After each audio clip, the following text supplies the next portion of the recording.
So hey anime fans, the series name is What If Naruto Was in Disney Universe, so let's start the series. Naruto lay in his hospital bed, staring blankly at the ceiling. Thoughts of his recent failure to bring back Sasuke consumed him. 2 Chidoras to the chest, a broken hand, a broken leg, it all amounted to nothing. He couldn't fulfill his promise to Sakura, and the villagers still rejected him. The news of his banishment hit him hard, delivered by Tsunade herself. The nurse, wearing a scowl, left after confirming Naruto's recovery, a clear indication that she had been instructed to care for him against her will. Unperturbed, Naruto remained lost in thought, his frown deepening as he grappled with the failure of bringing Sasuke back and breaking his promise to Sakura. His contemplation was interrupted by Tsunade's entrance, her expression softening as she took a seat on the bed. It's good that you're awake, brat. I'd say you'll be fully healed by the end of the week. For a moment, Naruto managed a faint smile. Thanks, Bachan, he replied softly. However, Tsunade's demeanor shifted, her face reflecting the weight of the news she was about to deliver. Naruto, I have something to tell you, she began, her voice heavy with sorrow. The council caught wind of the failed rescue attempt of Sasuke and your use of the Kyuubi's chakra. After a meeting with them a few hours ago, they decided to banish you. I'm so sorry. Naruto fell into a stunned silence, his eyes widening. Though his mouth moved, no sound emerged. Eventually, he managed to speak, hope tinging his words. But can't you do anything? I'm sorry, but the council's decision was unanimous. There was nothing I could do to stop them, Tsunade explained, tears streaming down her face. You have to leave by the end of the week. Naruto, unable to speak, nodded in response as Tsunade left the room, closing the door behind her. Alone, he lay on the bed, staring at the ceiling, lost in a whirlwind of thoughts. Despite the gravity of his situation, only a handful of people had visited him: Iruka, Kakashi, Sakura, Jiraiya, Tsunade, and the rookie 9. Yet, Iruka had brought him ramen, making the solitude somewhat bearable. Sighing, Naruto abandoned his thoughts. Acknowledging his lack of prowess in that department, he closed his eyes, settling into a restless sleep. In the confines of his mindscape, Naruto found himself in the dark, damp sewers. Moving forward, he approached the gates of the seal, where the Kyuubi lounged. Naruto, with a nonchalant tone, addressed the giant fox, questioning if it intended to mock him for his recent failure. The Kyuubi dismissed his attitude, expressing concern about an anomaly to Naruto's right. Following the fox's indication, Naruto rubbed his eyes in disbelief at the sight of a tall, white double door intricately designed with elegant grooves and stained glass. The Kyuubi explained that it had appeared after Naruto's recent battle with Uchiha. Perplexed, Naruto questioned the fox's involvement, prompting the Kyuubi to assert its ignorance and frustration about the mysterious door. A female voice emanated from the door, urging them to come, further deepening the enigma. As Naruto contemplated the situation, a familiar instrumental piece, like Dreamer Do, played, triggering a strange sensation. Questioning why he knew the music, Naruto engaged in a brief exchange with the Kyuubi before deciding to confront the mystery. Cautiously, he approached the door, grasped the handle, and, as the music ceased, pushed the door open. Upon stepping through, Naruto found himself in an otherworldly evening landscape, resembling an American town from the early 20th century, bathed in the glow of numerous lights. Naruto blinked, a realization dawning on him. Wait, how do I know what an American town is? What the hell is even an American? He pondered internally. Surveying the street before him, he observed it being cut down the middle by a smooth black asphalt road, bordered by red brick sidewalks adorned with black iron lampposts at regular intervals. The colorful buildings lining the street had their first floors dedicated to storefronts or restaurants, while the upper floors served as living spaces. Naruto noticed that both ends of the road curved off, likely leading to other streets behind the front-facing houses. Another road intersected the midpoint, running perpendicular through it and disappearing from view. At the far end of the street, structures consisted mainly of houses and stores. However, turning toward the closer end, Naruto's gaze fell upon an old-style cinema, its front adorned with blinking light bulbs illuminating a billing board that proclaimed, in bold block letters, "Now showing, the life of Naruto Uzumaki." Naruto blinked at the sign and mumbled to himself, "You don't see that every day," before continuing his exploration. As his eyes widened, he found himself slack-jawed at the distant sight. Toweringly conspicuous above the surrounding buildings was a medieval castle, predominantly composed of tall spires and towers. The central tower, the tallest, was flanked by smaller ones as they extended toward the structure's edges. The walls, radiating an intense white, seemingly glowed in the sunlight, while blue shingles covered the conical roofs, almost matching the clear sky. Notably, a large zeppelin appeared moored to the tallest tower. Beyond the castle, Naruto spotted various large structures, other castles, solitary towers, majestic cathedrals, drab factories, and even full-scale mountains. Naruto managed to wheeze out, awe and shock suppressing more complex thoughts as he started walking toward the castle. What is this place? He wondered aloud, marveling at the surroundings. As Naruto approached the bridge leading to the castle, he noticed something amiss and raised an eyebrow. Crossing the bridge, he looked back down the street, realizing the unsettling silence. I know this is only in my head and all, but where is everyone? He muttered, scanning the area for signs of life. They're all asleep, my boy. It's what happens at this time of evening. Naruto's eyes widened in surprise as he heard a voice coming from behind him. He quickly turned to see an old man sitting on a bench not far away, sipping a cup of coffee. The man had graying brown hair and a small mustache, dressed in a smart-looking dark blue suit with a white shirt and red tie. Hello, lovely evening, isn't it? The old man replied, taking a sip of his coffee. Naruto blinked a few times, trying to make sense of the situation. Yeah? He muttered, wondering where the old man had come from. Would you like to sit down? The man asked, gesturing to the bench. Thanks. Naruto responded cautiously, walking over to the bench and sitting down. To Naruto's surprise, the old man reached down the side of the bench and pulled out a bowl of ramen, offering it to him. I heard how much you love this stuff, the old man said. Do you want some? Yeah, thanks, Naruto said, taking the bowl from the old man and giving him a puzzled look. He began eating the ramen. The old man chuckled to himself, taking a sip of his drink before gazing out at the lit-up street. I enjoy these nights here. How the whole kingdom is lit up at night, how quiet it is. Everyone should experience it, you know, he commented as Naruto listened while continuing to eat. After finishing the bowl, Naruto sighed. Well, yeah, I guess, this looks beautiful at night. Might even be in the daytime too. What else can anyone do to a place like this? A lot of things, really, whether it's here on Main Street, Adventureland, Frontierland, Fantasyland, or Tomorrowland, the old man replied. This kingdom will never be completed. It will continue to grow as long as there is imagination left in the world. Seriously? Naruto blinked. How do you know that? You live here or something? Wait, of course you live here. Why else would you be here? He realized. You could say that, the old man replied with a chuckle. I used to live here years ago, watching this place, and many others, being built in a room above the fire station down there. He pointed down Main Street to me. Watching this beautiful kingdom being built was like watching a show, the sets being placed in the backdrop, the props placed in the right locations, and the actors all getting ready to play their part. This kingdom is the star. Everything else is in a supporting role. He looked at Naruto with a soft smile. Konoha was the same too, except you were the star. Naruto raised an eyebrow. Me? He asked. Why me? Only you know the answer to that, my boy, the old man replied, looking back at the street. All I know is that big things are happening soon, sooner than anyone may think. Naruto stared at the old man, pondering his words before asking, what's gonna happen here? A lot of things that no one would ever think will happen, the old man replied, and I can't do anything to stop it. I brought this place to life, and even I don't know what will happen. Naruto blinked for a moment before his eyes widened, realizing the implications. Wait, you built this place?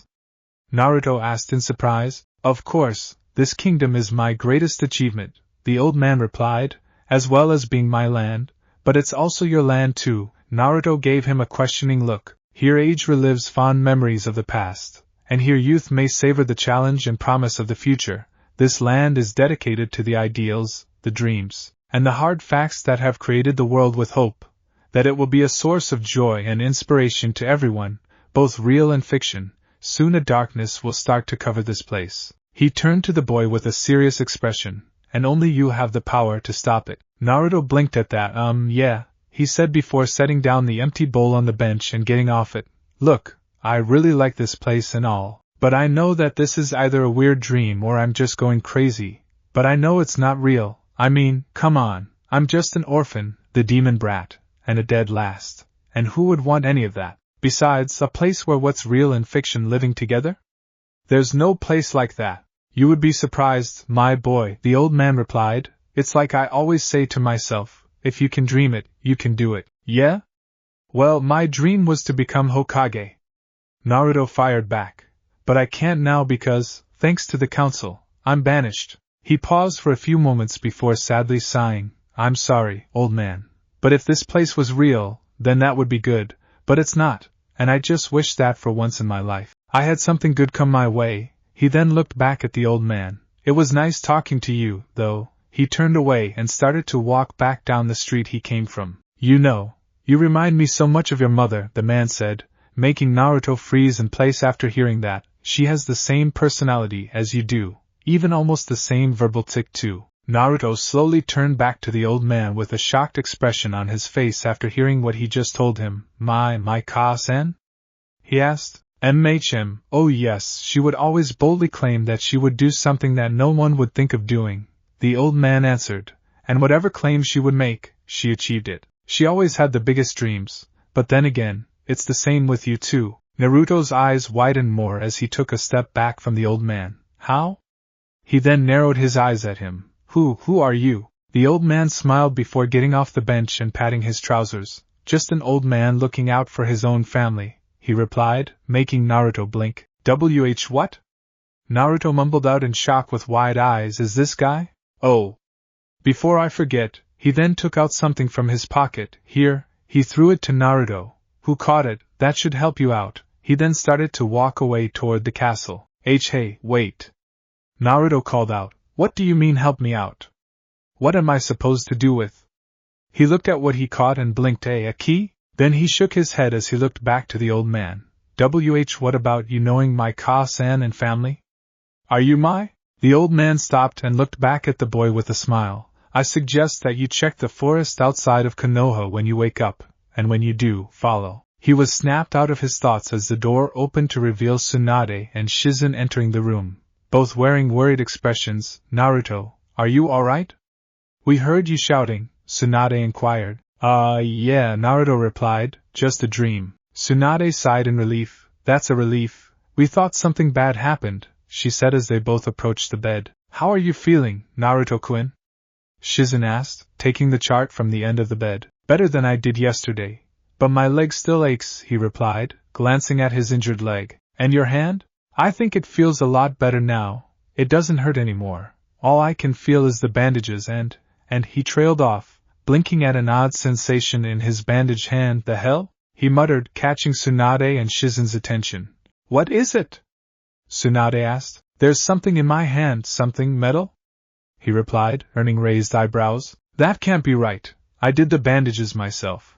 There shouldn't be anything in there, Shizen told Tsunade, who looked at her questioningly. Well, I'm feeling something in here, Naruto said, rubbing his bandaged hand. Let me take it off. We can find out what it is then, Tsunade replied, starting to remove the bandages from his hand. Midway through, she stopped, noticing something sticking out of Naruto's clenched hand. Shizen leaned forward, also observing it. Tsunade-sama? Tsunade narrowed her eyes upon seeing it. There is something there, she replied, continuing to remove the bandages. As she finished, Naruto unclenched his hand, revealing what confused both Tsunade and Shizen, but Naruto's eyes widened in shock at what was in his hand. No way, he mentally shouted. It was a key, the very same key he saw in his dream, the one the old man had given him. A key?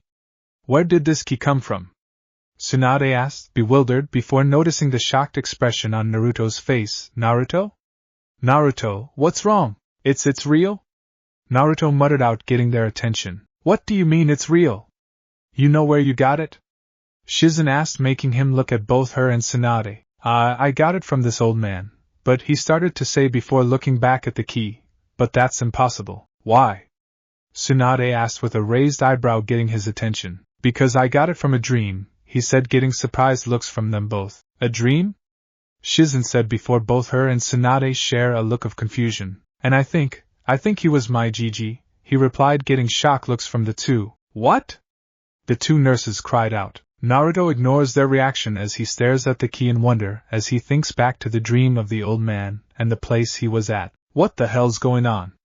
he thought as he stares at the key in awe and confusion, while having the strangest feeling that the dream he had was only just the beginning. We find Naruto in the hospital bed wide awake as he stares at the key on the table, a key from his dream, given to him by an old man. It was impossible, but theirs was as clear as day. He couldn't believe it, either could Tsunade and Shizen once he told them how the key appeared in his hand. He looks up and sees Tsunade pacing back and forth trying to figure out how the key got here, and why Naruto. I just don't understand?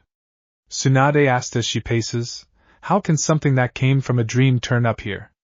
This is crazy. I know it sounds crazy, Bachan, but I got the key from my dream and now it's here, Naruto replied before looking at the key on the table next to him. How else did it get in my hand? One that was tightly bandaged up. The Hokage stops and sighs as she rubs her forehead. I don't know, she muttered before turning to Naruto. What about the man who gave you that key? How do you know that he's who he says he is? Well, he never said he was my Gigi, he answered as he looks at his hand before he looks at her with a serious expression. But the way he described about my Kasan and saying about looking after his own family, I just know he has to be my Gigi. Tsunade's expression softens after hearing that before sighing. Okay, fine, she replied, but for now we got to know what that key opens. And right now it could be anything from an unknown door to a bank safe. Are you sure, Tsunade-sama? Shizen asked, getting their attention. What if it doesn't open up anything in the village? It may end up opening something that's not in Konoha, maybe not even the whole country. It's in the village, Naruto said, getting their attention. The old man said to check the forest outside of Konoha and find a fairy that knows the way home, and then the mouse will always point the way. Now that's just crazy talking, a voice said from the window. They all turned to see Jiraiya crouching on the windowsill looking in. Ero Senin? Naruto replied. Jiraiya hops in and walks to the bed. Find a fairy? And a mouse that points? He asked before shaking his head. I've heard a strange thing to find in my days. But being told those things and by someone from a dream? It's a new one for me. He then looks at the key. And a magic key that came from a dream? That can't be real. Do you have any better answers? Tsunade asked, crossing her arms. Because unless you know someone that somehow magically make a key appeared inside a bandaged hand, please tell me. You've got me there, Jiraiya shrugged. However, the only thing that did make sense was to check the forest outside the village, he answered. The bad news is that we're surrounded by the forest. There's no way of knowing which way to look, and Naruto only has today left before he's hunted down, Shizen said, reminding them. Tsunade narrows her eyes. He's not even fully healed yet. His leg is still broken, she replied. Naruto looks at his broken leg before sighs sadly, knowing he will be easy pickings. Great. Just great, he started to say, getting everyone's attention. It's my last day here. I have a broken leg, and no one can help me with this whole thing. I wish someone can help. Rattle. Naruto blinked at the odd sound and turns to the key on the table. Am I hearing things?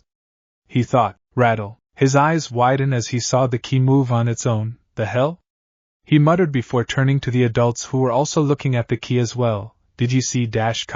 We did, brat. Tsunade replied, looking at the key with a surprised expression on her face. The key rattles more before it grew more intense, and starts to glow golden, making the adults take a step back. What's happening?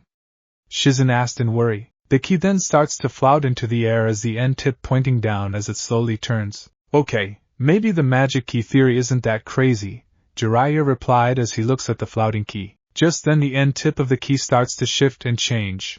The crown-shaped end splitting in 3 pieces before turning and joining together, making a small tip in the before floating down to the table and starts to draw a spiral. Everyone blinked at that and realized that the key became a pen before seeing the pen float up again. It turned into a pen? Shizen asked in confusion. Why did it do that? Jiraiya narrows his eyes at it in thought for a reason why it changed into a pen. His eyes widen, realizing it. That's it, he muttered. That got everyone's attention and saw the Sannin take out a blank scroll and rolls it open on the table. What are you doing? Tsunade asked. Call it a hunch, he replied before turning to the floating pen. It didn't move for a few moments before floating to the scroll and starts to quickly draw something. As it draws, everyone looks on trying to figure out what it is the pen was drawing. After a while they start to notice something. What's it doing? Naruto asked. It looks like it's drawing a map of Konoha, Shizen answered as she watches the pen before turning to Tsunade. But why? I'm not sure, Jiraiya. It wanted to show us where in the forest to go.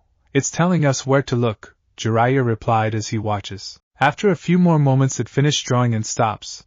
Then the pen changes back into a key before flouting back on the table. Tsunade grabs the now drawn scroll and views it. It looks like it's drawn the whole village. And also where each clan lives, she said as she looks at the map carefully. Why did it do that? Shizen asked. We already know where each clan lives dash. Why did the key drew what we already know? Tsunade still carefully looks over the map to see anything was amiss, before her eyes widen noticing the one detail. Not everything, she replied. What? Naruto asked. What is it? It's true that the key drew the places where each clan lives dash, that we already know, except for one clan that we didn't know, she answered before placing the map back on the table before pointing to the section of forest in the west to see a symbol all too familiar to the adults, the Uzumaki clan. There was a moment of silence after hearing that. Uzumaki clan? Naruto quietly asked with wide eyes. I have a clan? Tsunade's eyes widen realizing what she just said and looks to Naruto. She muttered. Are you telling me that I have a clan? And no one told me about it? Naruto asked as he started to get angry. Why didn't anyone ever tell me? It was to protect you, Jiraiya replied, getting everyone attention. Jiraiya, what are you dash comma? Tsunade started to say but was interrupted. He deserves to know Heim. He's getting banished, and I'm not gonna let the council deny his heritage. He fired back. Tsunade stares at him for a moment before she sighs in defeat. You're right, he does need to know, she replied before turning to Naruto. Alright brat, it's true. You are a part of a clan, just like your mother. Naruto's eyes widened before saying, What? Her name was Kushina. Like you, she had the same personality. Hell, she even had a verbal tick like you do, she carried on. But that wasn't the only thing she had in common with you. What was it? Because like you, she was a Jinchuriki of the 9 tails, before you, she answered, which made Naruto's eyes widen. She was chosen to be a Jinchuriki because Kushina she born with a particularly powerful chakra, strong even for one from any village. In fact, the first 9 tails Jinchuriki was also my grandmother, Mito Uzumaki. So, I was the third person to hold the fox. Naruto asked, which got a nod from Tsunade. But what about my clan? Who are they? The Uzumaki clan were distant relatives to the Senju clan, my distant cousins, she told him. They were originating from the land of whirlpools where Yuzushiobikure their village, was located. They were famous for their sealing techniques, and were long allies with Konoha since the first Hokage.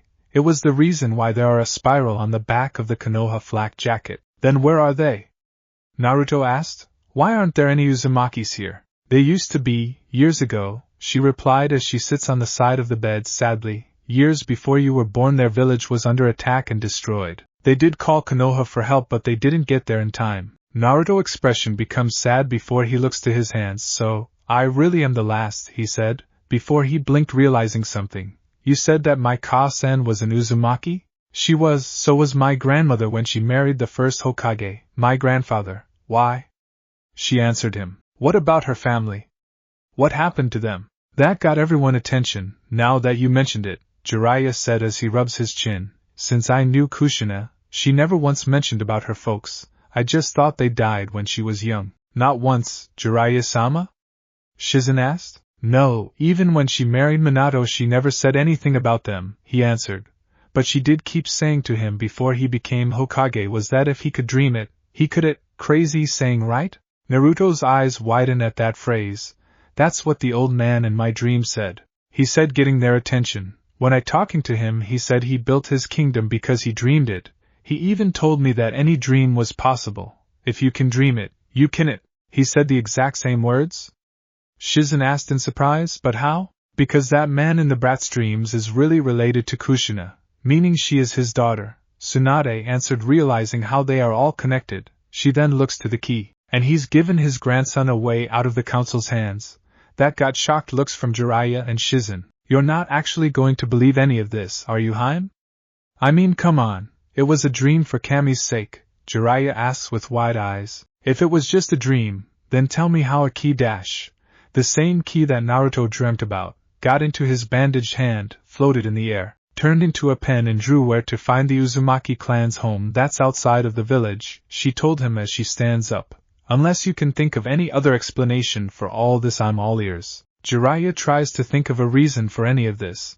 Before he sighs in defeat, "You're right. I don't," he answered before he points to her. "But I'm not gonna let him go into this crazy thing on his own. That makes the two of us," Tsunade replies before turning to Naruto, who look on in surprise. "Get changed, brat. We're gonna get the bottom of all this or I'm not the 5th Hokage." She then turns to Shizen. "Shizen, go find Kakashi and tell him to put a team together Tell him that it involves Naruto." "At once, Tsunade-sama," Shizen replied before quickly heading off out of the room. "Wait, you're all gonna help me?" Naruto asked. "If this thing is legit, it's the only way to make sure that the councils doesn't get their hands on you or the Kyuubi," Tsunade tells him. "I'm not gonna let that happen." "What about the elders and Danzo? They're not gonna like this?" Jiraiya asks. Tsunade smirks at him before saying, "You leave that to me, I have an idea." Moments later, we now find ourselves at the village gate, where we find Tsunade, Jiraiya and Shizen waiting with Naruto who was sitting on a bench with a leg cast fully clothed for Kakashi and a team he put together. "That was halt an hour ago." Tsunade sighs in frustration. "For once when I want Kakashi to be here on time, I want him to be actually on time." She angrily called out, "Tsunade-sama, please calm down." Shizen said, trying to calm her. "You don't have to wait long," Jiraiya said, finally seeing Kakashi and the team he selected, a big team, who Kakashi brought with him were Kiba, Shino, Lee, Niji, Tenten, Hinata, Ino, Choji, Shikamaru and Sakura, which got a surprised look from Naruto. "Guys? What are you?" he asked. "You don't think we're gonna get a chance to do one last mission with you, right?" Kiba asked with a smirk. "Naruto-kun," Hinata muttered out quietly, which no one heard. "We thought it was the least we can do." "Why?" "Because you would have done the same for us too," Shino replied. "When your sensei said that he needed help with you, Naruto, we had to come," Choji replied as he snacks on his crisps. "And considering what we were told about you being banished, we had to do something," Tenten replied. "It is most unyouthful that they have done this," Lee cried out, "and for this I will run around the village 20 times over. And if I cannot do that, I'll do it 40 times on my hands." "We get it, Lee, we get it," Tenten sighed. Sakura then walks up to Naruto with a sad look on her face. "It's not fair. Why did it have to be you, Baka? You didn't deserve this," she replied as tears start to form in her eyes. "Hey, it's okay, Sakura-chan," he replied, trying to cheer her up. "No, it's not," she fired back as tears start to flow down. "First Sasuke left the village and now you're being banished for not bringing him back? That's not fair." A hand touches her shoulder and she turns to see Kakashi with a soft expression. "We all know it's not fair, Sakura, and I wish was another way around it, but there isn't," he told her before he looked sadly at Naruto. "Naruto, I'm sorry." Naruto blinks. "Huh? I'm sorry I didn't train you properly like I should have done before and less focus on just Sasuke. I should have been focusing all my team, not just one. Can you forgive me?" "Of course I do, sensei. I know it's not your fault." Naruto smiled softly before he frowns. "It is the council's though. I really wish I had the chance to kick their asses." Kakashi smiles at him. "Oh, I wouldn't worry about them You just leave that to us." "Alright everyone, listen up," Tsunade called, getting everyone attention. "Naruto only has today before the council starts a manhunt on him. And as you can see, he won't be able to defend himself," the Hokage told them. "So what is the mission?" Shikamaru asked with a raised eyebrow. "It's simple. With the help of Jiraiya, you're all going to help Naruto find a lost building home to the once Uzumaki clan," Tsunade answered, getting surprised looks from them. "Wait, Uzumaki clan?" Tenten asked with wide eyes. "Naruto actually had a clan?" "It surprised me too when I was told about it," Naruto answered. "The only information we have is that the building is outside of the village in the surrounding forest," Tsunade replied before thumbing over her shoulder. "More specific, the northwest from this location." "Is there any more information than that?" Kakashi asked. "None that we know yet, however Jiraiya will tell you the rest later," she replied. "While you're doing that, I'm going to buy you lot some time before they decide to get suspicious." She then looks to the whole team with a serious, "I'm declaring this mission as an A rank. Just make sure Naruto is safe at all times. Is that understood?" she asked, getting nods from everyone. "Then I wish you all luck." She then walks to Naruto who was getting up from the bench. "So, this is goodbye then?" Naruto softly asked. Tsunade's expression softens before she kneels down and gives him a big hug as tears form in her eyes. "You take care of yourself, You hear me, brat? He said. Naruto hugs her back with a sad smile. I will, Hokage-sama, he softly replied before letting go. Tsunade smiles softly as tears flow down her cheeks. I guess that's the only time I'll ever gonna hear that. She then stands up and wipes her tear away. We better get going, Jiraiya said as he starts to head out with everyone soon following, except for Naruto, but was helped by Sakura and they quickly caught up. Tsunade and Shizen both look on as they watch them head to the forest before they disappeared from their sight. Good luck, Naruto, Tsunade quietly said. Forest outside of Konoha. After a few minutes of tree jumping, they all came to a stop in the ground. Alright, before we go any further, everyone has got to understand that what I'm about to tell you is the truth, Jiraiya said. What is it? Shikamaru asked. The reason why we're looking for the building is because last night, Naruto received a key, he answered. Not only that, but the key actually came from his dreams. That got him looks from everyone except Naruto. Wait, seriously? For real? Kiba asked before turning to Naruto as well as everyone else. Instead of answering, Naruto pulls out the said key, showing it to everyone, confirming it. I don't get it. How did a key from a dream become real? Tenten asked, not sure what to think. Because in my dream the person that gave me it might have been my Gigi, Naruto answered, getting shocked look from them. Kakashi narrows his eyes as he turns to Jiraiya. Is this true? He asked. It's true, he answered while shrugging. I didn't believe it at first, but then the key started to flout and turn into a pen. He takes out the scroll of the map and opens it. It then drew the map of Konoha and where each clan was living, including this one. He finishes pointing to the symbol of the Uzumaki. That's where we need to look. How do you even know it's even there?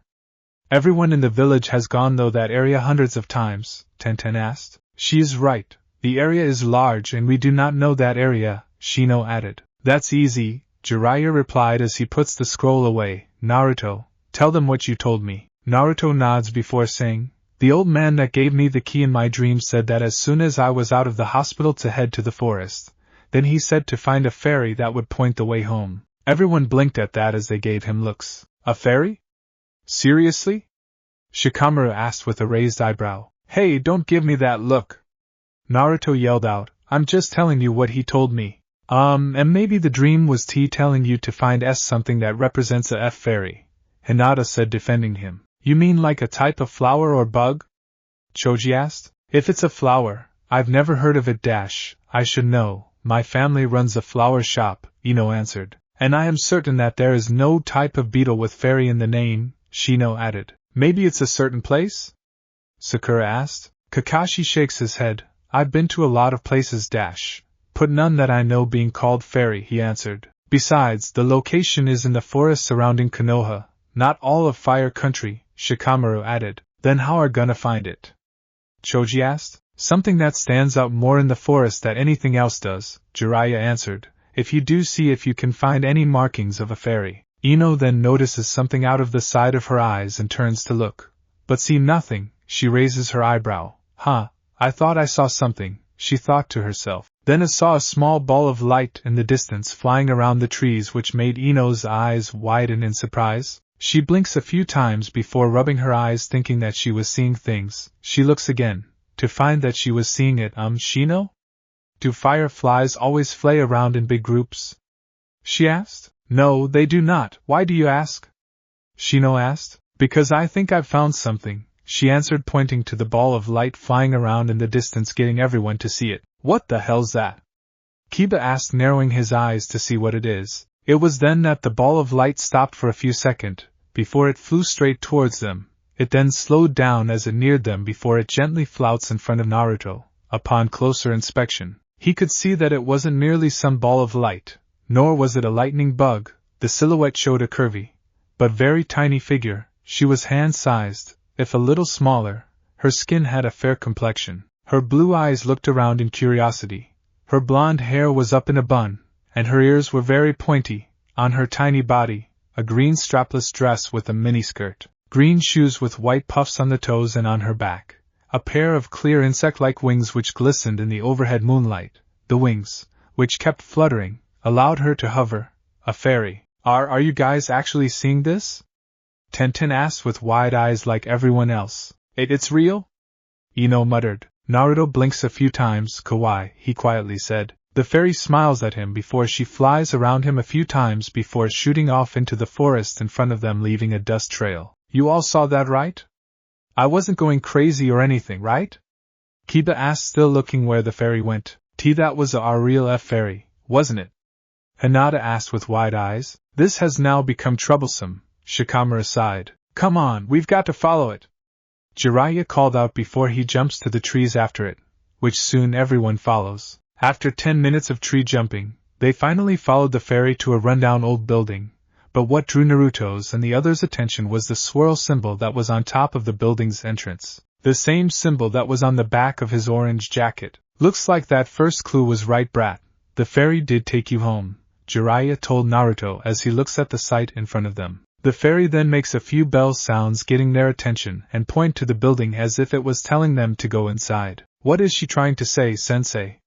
Sakura asked her teacher. I think she's telling us to go inside, Kakashi said, understanding what the fairy was doing. The fairy then nods before she flew to Naruto before giving him a kiss on the cheek, which made him blush before she flew off to the night sky to who knows where and disappears. Well, I can't say I don't believe in fairies now, Neji said after a pause moment before everyone went to the building and walked inside. When they did, they took notice the condition of the house, and how time took its time on the place. Okay, so we've found the house, now what? Kiba asked. We look around and find something out of the ordinary, Kakashi replied as he starts to look around the place, which soon everyone else also did. What are we finding exactly? Lee asked while turning his head around to look. Something that got to do with a mouse pointing at something, Jiraiya answered as he rubs his hand on the wall to find any hidden seals. That's the next clue. With that, everyone started to split up and search the house for any clues. Ino went to what she thought was the kitchen with Shino.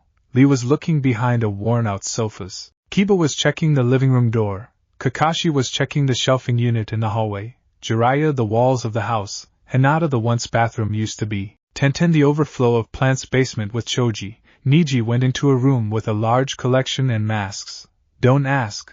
And Naruto, Sakura and Shikamaru went to check the study. When Shikamaru opened the door to the study, they were surprised how big it was. There were old ripped drawings of seal designs scattered all over the floor, an old desk that was weathered down and falling apart, and a large bookcase on the far side of the wall. This is the first time I've seen a study this big, Sakura said as they walking into the room. It's almost the same size as the Hokage's office. It must have been used as the clan's meeting place, Shikamaru said as he picked up a ripped seal design. They must have been discussing seal designs. Ino and Shino then walked in. You found anything?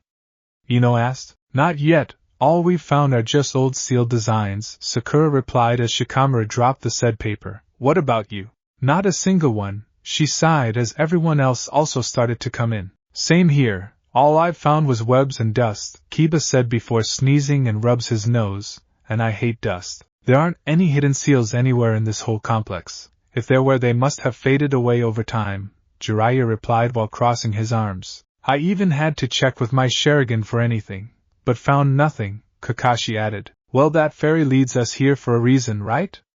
Tenten asked. If there was, I'm not seeing it, Neji replied. Shikamaru sighs and rubs the back of his neck before taking a look around the study.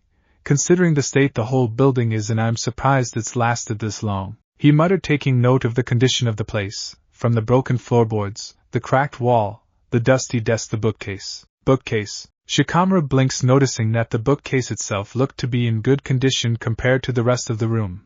In fact, it looked in very good condition. He narrows his eyes at the bookcase and walks up to it to take a closer look. Why is it that every one thing in the house is wrecked but not this? He thought, checking it over, also noticing that the books are also in good condition as well. His eyes widen, realizing something about the book. Naruto, what was the exact words the guy from your dreams said to you? He asked, getting both Naruto's and Sakura's attention. He said that the mouse will always point the way, Naruto replied. That was all he said before he vanished. What if he was talking about a name instead of an object? That got everyone's attention and all look at him with puzzled looks. What do YUM mean, Shikamaru-san? Hinata asked. He points to the bookcase as he turns to them. This bookcase, do you anything wired about it? He asked. What, that it's full of books? Kiba replied. I think he means that when everything in the building is either broken or worn out from old age, that bookcase is the only one that's not, Shino answered. He's right, This whole place is either falling apart of old age or wash away from years of weather, Jiraiya said, also seeing it as he walks up to Shikamaru. But this bookcase hasn't. Not only that, but each book has a letter on each bind. But not in the right order, Shikamaru added. What does that mean? Sakura asked with a raised eyebrow. Take another look and say the letters on the bind, Shikamaru replied, which they all did. As they look, Ino randomly starts to say each letter on each bind. I-C-K-Y-M-O-U-S-E, she said, reading the letters on the binds before her eyes widen as she sees it. Wait, those last 5 letter. Mouse, so that's what the clue meant, Kakashi answered, also seeing it before taking a closer look at the bookcase. It's the bookcase itself. Yash! Well done, Shikamaru-san. Lee called out, giving a thumbs up to him. You've solved it. Troublesome, Shikamaru sighed. Okay, so we've found the mouse, Kiba started to say. So what's next? I mean, is there a secret button or seal to show something? I'm afraid not, Jiraiya answered, checking the bookcase over. There isn't any that would indicate a switch or seal, just wood, books and wood. There's got to be something there though, Naruto said as he walked up to the bookcase with the help of Sakura. Jiraiya then notices that one of the books was different from the rest and leans in to look. It was a blue book with gold writing that said Uzumaki history and gold emblem of a crown and a keyhole on the bind. Jiraiya smirks before turning to Naruto, gesturing to the book. Brat, I think I've found where that key is supposed to go, he told him. Looking at the said book and seeing the keyhole emblem, Naruto takes out the key from his pocket. It then started to glow, surprising everyone before the emblem also started to glow before and saw that the emblem actually changed into a proper keyhole. After a while, Naruto silently asked for Sakura to let him go, and then limps his way to the bookcase. He stops at the keyhole before looking at the key. Then he slowly and hesitantly puts the key in dash, which fits. He pauses before turning to the others, seeing their cautious and some eager looks before turning back to the bookcase. Taking a deep breath, his then slowly turns the key until CL click. There was a moment of silence. Just then the bookcase starts to shake, surprising everyone as they take a few steps back, dash, key included. As it shakes, a large array of seals appear on the bookcase, glowing before the seals start to move about and move towards the back of the bookcase. The bookcase then starts to move backwards into the wall before it stops and starts to sink into the ground. While it was sinking, they took notice that there was a hidden passage behind the bookcase. When the bookcase disappeared into the floor, they noticed that the hidden passage was leading down with stairs and touches were lit up by themselves. Whoa, how youthful, Lee said, breaking the silence. Looks like the Uzumaki clan weren't only just seal masters as we thought, Jiraiya replied. This must have been here for years, and nobody in Konoha ever knew about it. So, who wants to go first? Kiba asked, hesitant about the secret staircase, which got him looks that said, really? Naruto looks back down the stairs before gains a serious expression. I'll go first. I've come this far and I'm not backing out now, he said, and starts to slowly limp down the stairs. Sakura quickly joins him as she helps him down the stairs. Everyone else all share a look before they follow the pair down the stairs to find the hidden secrets underground. That and lit up touches changed into all they might see as they tour all the way down to who is aware of in which, to who knows who or what changed into down there. How lengthy are those stairs? Tenten requested. It looks like we were taking walks from the village gates to the Hokage Tower. Nicely, we don't should journey far now. Kakashi spoke back as he took be aware that the celebs were in ending to a huge stone wall. Because we're right here. Everybody quickly took observe of it, and stopped as they reached it. They blinked as they saw a huge drawing overlaying it. It changed into a medieval castle. It seemed to be made up on the whole of tall spires and towers, the tallest one within the center. The opposite towers developing smaller as they approached the rims of the shape, the identical one from Naruto's dream. It's the fort I noticed in my dream, Naruto stated, pointing at the fort. Virtually? Sakura requested before looking at the drawing. I have never seen a citadel like that before, identical here, and I have been traveling everywhere in the elemental countries, Jiraiya said, searching on the unique image. Shino walks up to the photograph and places his hand on the drawing before turning to the others. I agree with that, is greater than just a drawing, because it's miles covering what I assume to be stone doors, he informed them. Yash! Then I shall open it with my younger electricity. Lee called out earlier than Speedy, going for walks up to the stone door. Then with all of his electricity, BM slammed open the 2 stone doorways, shaking the room. I used to be about to say to open them slowly, Shino informed Lee, whose sweat drops earlier than sheepishly rubs the lower back of his head. Naruto dash. with the assist of Sakura, walks into the darkened room which soon all people observed. Whilst everybody changed into it, touches lit up around the center of the room, making them forestall and blink as they saw something there. What they noticed turned into a statue sitting in a stone chair. The statue itself gave the look to be an intense-looking old guy with lengthy hair, furry eyebrows, and a protracted beard that parts down the center. It wore lengthy billowing gowns and had its eyes closed, and its arm resting on the palms of the chair. A statue? Choji requested. Why would there be statue down right here? Tenten delivered, no longer positive. Kakashi spoke back. But it doesn't appear to be. It resembles any of the Hokages. Yeah, I imply. Why would each person want to be in a get dressed? Kiba requested with a smirk before getting the return of his head smacked by using Ino. Ow. Watch it.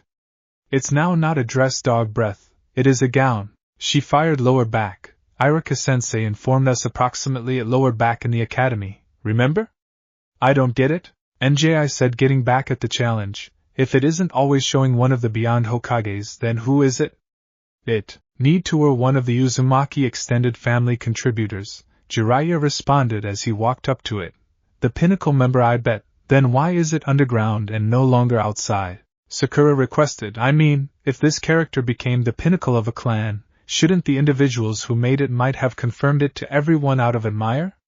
That would be the case. However, with the entirety it's been going on with magic keys, real existence fairies in this region, there's got to be extra to it. Shikamaru answered.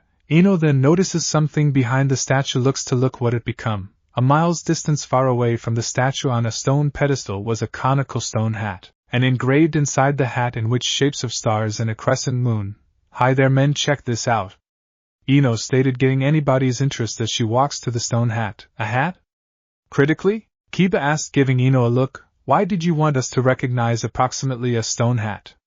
Because theirs were given to be a purpose. Why, it is down right here, she fired back. It can't be just for display. Shikamaru narrows his eyes at the hat earlier, then he turns again to the statue. Commonly the top of its head. Perhaps he knows directly to something, he stated, getting all people's interest before the appearance among the statue and the hat. You don't think we're presupposed to position the hat on the statue, do you? Tenten asked, looking at everybody. Cannot think about something else. Kakashi shrugged earlier, then turning to Naruto. However, I consider that it's Naruto. It truly is alleged to do it. Naruto seems returned on the hat earlier, than making its way closer to it, reaches it and grabs the hat. He stares at it for a second before turning to the statue. He's taking a massive breath before making his way to the statue, which soon absolutely everyone quickly followed, while Naruto reached the statue and slowly climbs it and slowly places the hat on the statue, and not anything occurred. Everybody started out to look around to see if anything did something, however found not anything. Well, so much for that idea. Jiraiya sighed. Naruto additionally sighs as nicely. Ah guy, I definitely notion it might do something. Naruto spoke back. Are you able to please get off me, younger one? A voice stated, making Naruto blink some instances earlier, than turning to the statue, which changed into searching at him with mild glowing eyes. Naruto cried out in fear with huge eyes before he jumped off the statue and fell on the ground some meters far away from it. It is alive? Holy crap, it's talking? Kiba yelled out in surprise. EP. Hinata squeaked out earlier, than fainting. Shino's eyebrows shot up, failed to expecting that. Choji drops his packet of crisps with huge eyes. Ino turned into gapping. Shikamaru changed into looking with wide eyes. While muttering, difficult, Tenten quietly said with extensive eyes, Whoa, how youthful. Lee cried out in wonder. Sakura was appearing like a fish. Niji turned into blinking in shock. It is truly transferring on its personal. Kakashi muttered out with wide eyes, incredible. Jiraiya muttered out in shock and awe. The statue moves his head to have a look at the fallen ninja.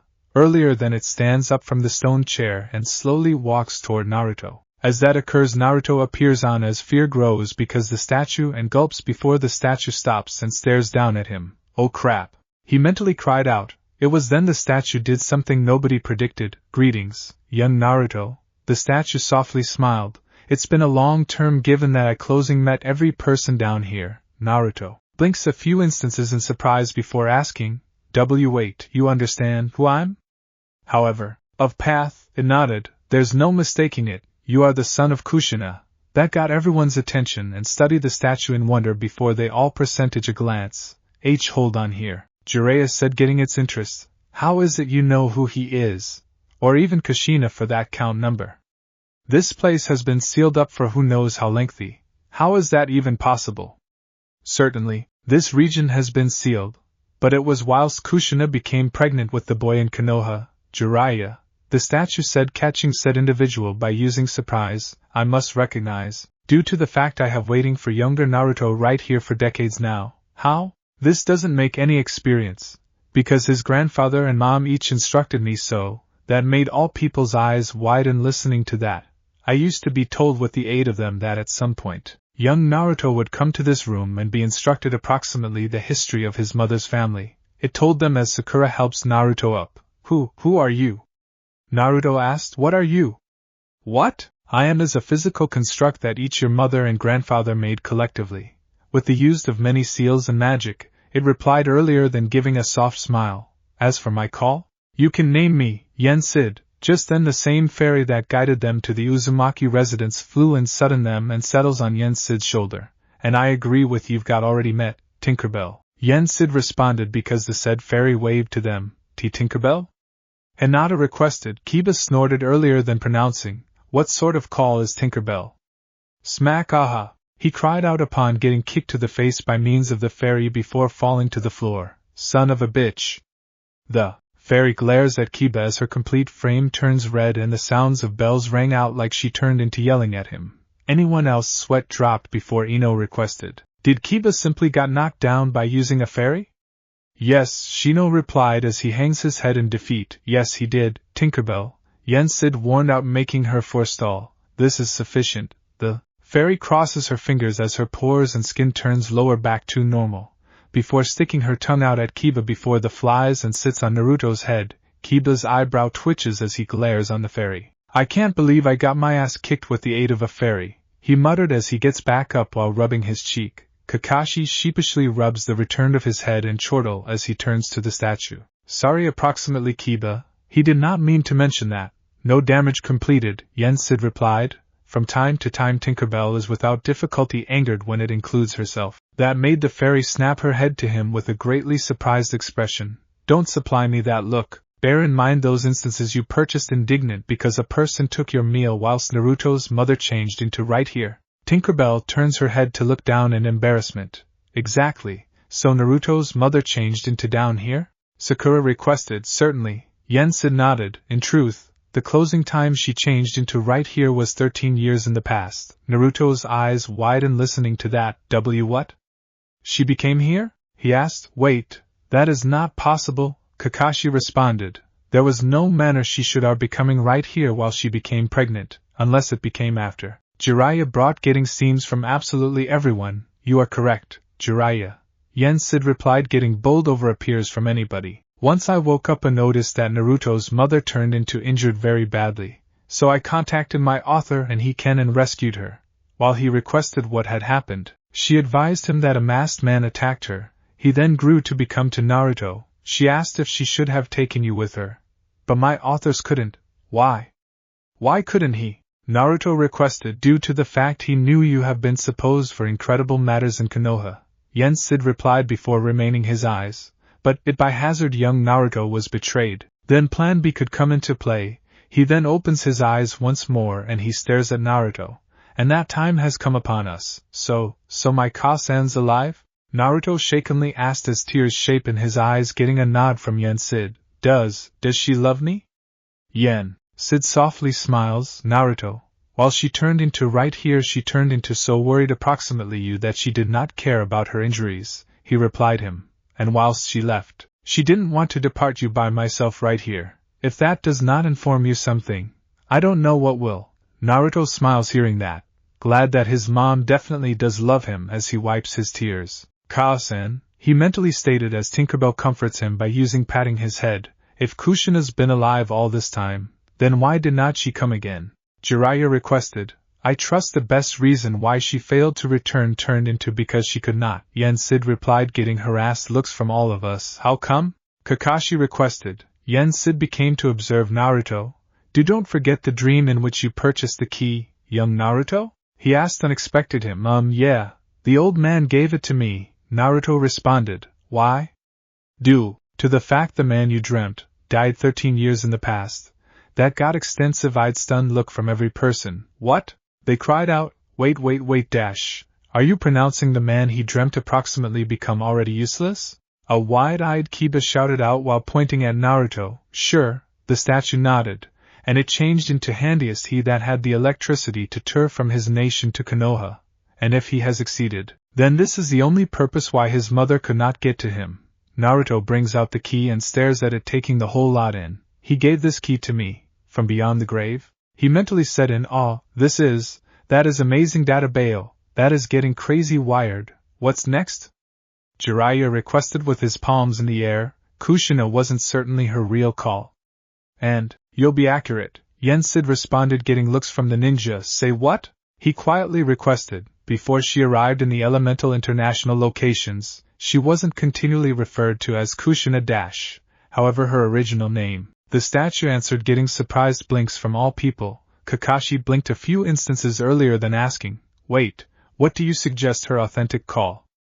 It is as I said, earlier than she arrived at Yuzushiogakure, she had to become a one-of-a-kind person, Yen Sid spoke back. From her name to her look, she needed to exchange the entirety, that, were given shared appears shape everybody, which includes Naruto. What blinks in marvel, then what turned into she before? What did she appear to be? Tenten asked. Unluckily I actually do not recognize, Yen Sid answered, shaking his head. What I do recognize is that she had the spirit for adventure, and wanting to understand many things, that nearly describes Naruto to a.t. Shikamaru shrugged. The journey element this is. So what you're pronouncing is that she wasn't even from Yuzushiogakure? Kakashi asked the statue. From her early years she did, but earlier than that. Yen Sid started out to mention earlier, then he waves his hand towards the partitions all around them, making the touches hanging on them lit up, and to anybody marvel and awe saw massive murals all drawn of locations and castles they have got in no way visible before. She got here from a place in which dreams had been made. Whoa, Kiba muttered in awe at the work of art all around them. What? You spot right here is the history of the dominion wherein she came from, Yen Sid telling them, gesturing to the work of art, and the history of her and the boy's own family. Are the ones animal carvings in a massive tree? Ino asked, pointing at the tree. Forget the tree dash, what about the ones flying matters? Kiba asked with a grin. The ones things appearance top notch. Have a look at those castles, Sakura stated, pointing at them all. They're a lot bigger than those we recognize. And the creatures, fascinating, Shino brought. It is beautiful, Tenten introduced in awe earlier, than turning to Yen Sid. This region clearly exists? Certainly, young one, the statue nodded. Naruto then notices something at the mural and narrows his eyes to peer the image of a dragon flying in the sky. That reminded his about the darkish smoke in his dream that breathed green fire. Hinata notices Naruto's expression and asks him in fear, is there something wrong, Naruto-kun? Yeah, there may be, he spoke back earlier. Then he turns to Yen Sid. When the vintage man gave me the key, something else turned into there too. It changed into dark green smoke, but it changed into something with sparkling eyes and breathed green hearth. That made Yen Sid's eye widen, and the vintage guy said that there has been a darkness coming to the kingdom, Naruto said. What was he speaking approximately? Yen Sid's expression starts off evolved to frown. I see, in order that they have begun their develop, he responded, getting looks from everybody. Who? Shikamaru asked with narrowed eyes. Yen Sid was silent for some moments. Whilst the kingdom turned into constructed, he delivered the testimonies he made to existence. From heroes and warriors that protect their lands, to the villains that sought to take over, he started to explain to them whilst gesturing to the map. For a time the war of desirable and evil were in a balance dash, as it must be. This is till the day your grandfather beyond away. What do you imply? Naruto requested. At some point of your grandfather's rule, he held powerful artifacts, he advised. It became the cause why the stability becomes stored in check, and peace turned into made between the mild and the darkish. But now I fear that the peace has been broken, and many lands have turned out to be divided. He then turns to Naruto. And I know who are the ones chargeable for it. Who are they? Jiraiya asked with narrowed eyes. They named themselves the overtakers, he replied. At the start, The overtakers had been disorganized and fought among themselves for the duration of the time when Naruto's grandfather was alive. However, I now worry that a person has united them all together, and are both searching or have the effective artifacts of the Dominion. Artifacts? Shino requested. Powerful tools that both have a limited electricity, but enough for all and sundry to manipulate. Yen Sid spoke back as he seems at the map. Do you understand what they may be? Kakashi asked. Alas, I actually do no longer recognize all of them, except for one, he replied, making all people turn to him. He then increases his left hand. To their surprise, blue dust starts to seem and slowly take form of a paintbrush. Tenten asked with a raised eyebrow. It's a unique artifact dash, one that has the energy to create many things, in addition to erase them, Yen Sid defined before held the picture away. It turned into way to this artifact that I used to be created, that made absolutely everyone blink and marvel at that. Wait, you had been made from that brush? Jiraiya requested, pointing at Yen Sid, getting a nod in return. I have heard of wired such things as sentient swords and such dash, but that is a brand new one to me. It is the fact. It become the reason why the Uzumaki clan were very good at making seals, Yen Sid replied him. They believe that they might make whatever feasible with a broom dash. From making storage seals to creating statues like myself come to existence. He then turns lower back to the map. Fortunate sufficient, I know for sure that it's far in a safe location in which no one can discover it. What makes you suspect that? Niji requested with a raised eyebrow. Because to discover the artifact dash, one have to collect 6 items that represent the lands they are hidden in. Yen Sid replied he factors to the land in the kingdom earlier than turning again to Naruto, which I accept as true. With Naruto is the best one who can and should find earlier than a person else does. Yen Sid then blinks and speedy turns its head to a course direct unexpected anybody. It then narrows it is as if it becomes sensing something. What is it? Kakashi requested, noticing his expression. I feel intruders drawing close to clan compound. Yen Sid spoke back before turning to Kakashi and Jiraiya. And I do not believe they are pleasant. Kakashi looks at his watch to look that it became 10 o'clock. That can't be right. Naruto most effective has any other 2 hours earlier than the ANBU come chasing after him. He asked as he grew to become to Jiraiya. Except it is no longer ANBU. Jiraiya spoke back with narrowed eyes. It seems like Danzo desires to make certain no one can find Naruto first, so it is root. Kakashi stated with an angered expression earlier than turning to Yen Sid. I am afraid we don't have a good deal time before they come here. I recognize. Yen Sid nodded before lifting his proper hand in the direction of every other wall. With that gesture the said wall fast opens up, revealing a hidden corridor surprising them. This manner, he stated as he walks to the hall, which soon anybody speedy observed. Moment later, we discover Yen Sid exiting the quid of a hall with the ninjas on a balcony with a hard and fast of stairs into a wide open, dark area that had a completely long tunnel that seemed with it was extensive enough for something huge. Top travel trough. What is precisely in down right here? Ino requested in the dark. Yen Sid waves his arms at the lanterns that soon lit up, showing something very huge in front of them. A way out. Yen Sid replied as all people's eye widen on the sight in front of them. What they saw turned into a sturdy and trapezoid-shaped system. The maximum primary layout model had colors of pink, white and blue colored at the hull, with the purple being maximum popular at the dorsal vicinity, the white in the middle place, and the blue inside the ventral location. However, there had been 5 unique hull designs except the ordinary design, relying at the model's primary destination. They quick follow Yen Sid down the steps to get a better study the system dash, with Naruto and Sakura. Main the manor, after they attain the bottom and notice the machine in greater detail, before Chijo in awe asks, what is this component? It's Farah's ship, referred to as the Starspeeder 1000. This gadget was made for its purpose to get to the kingdom.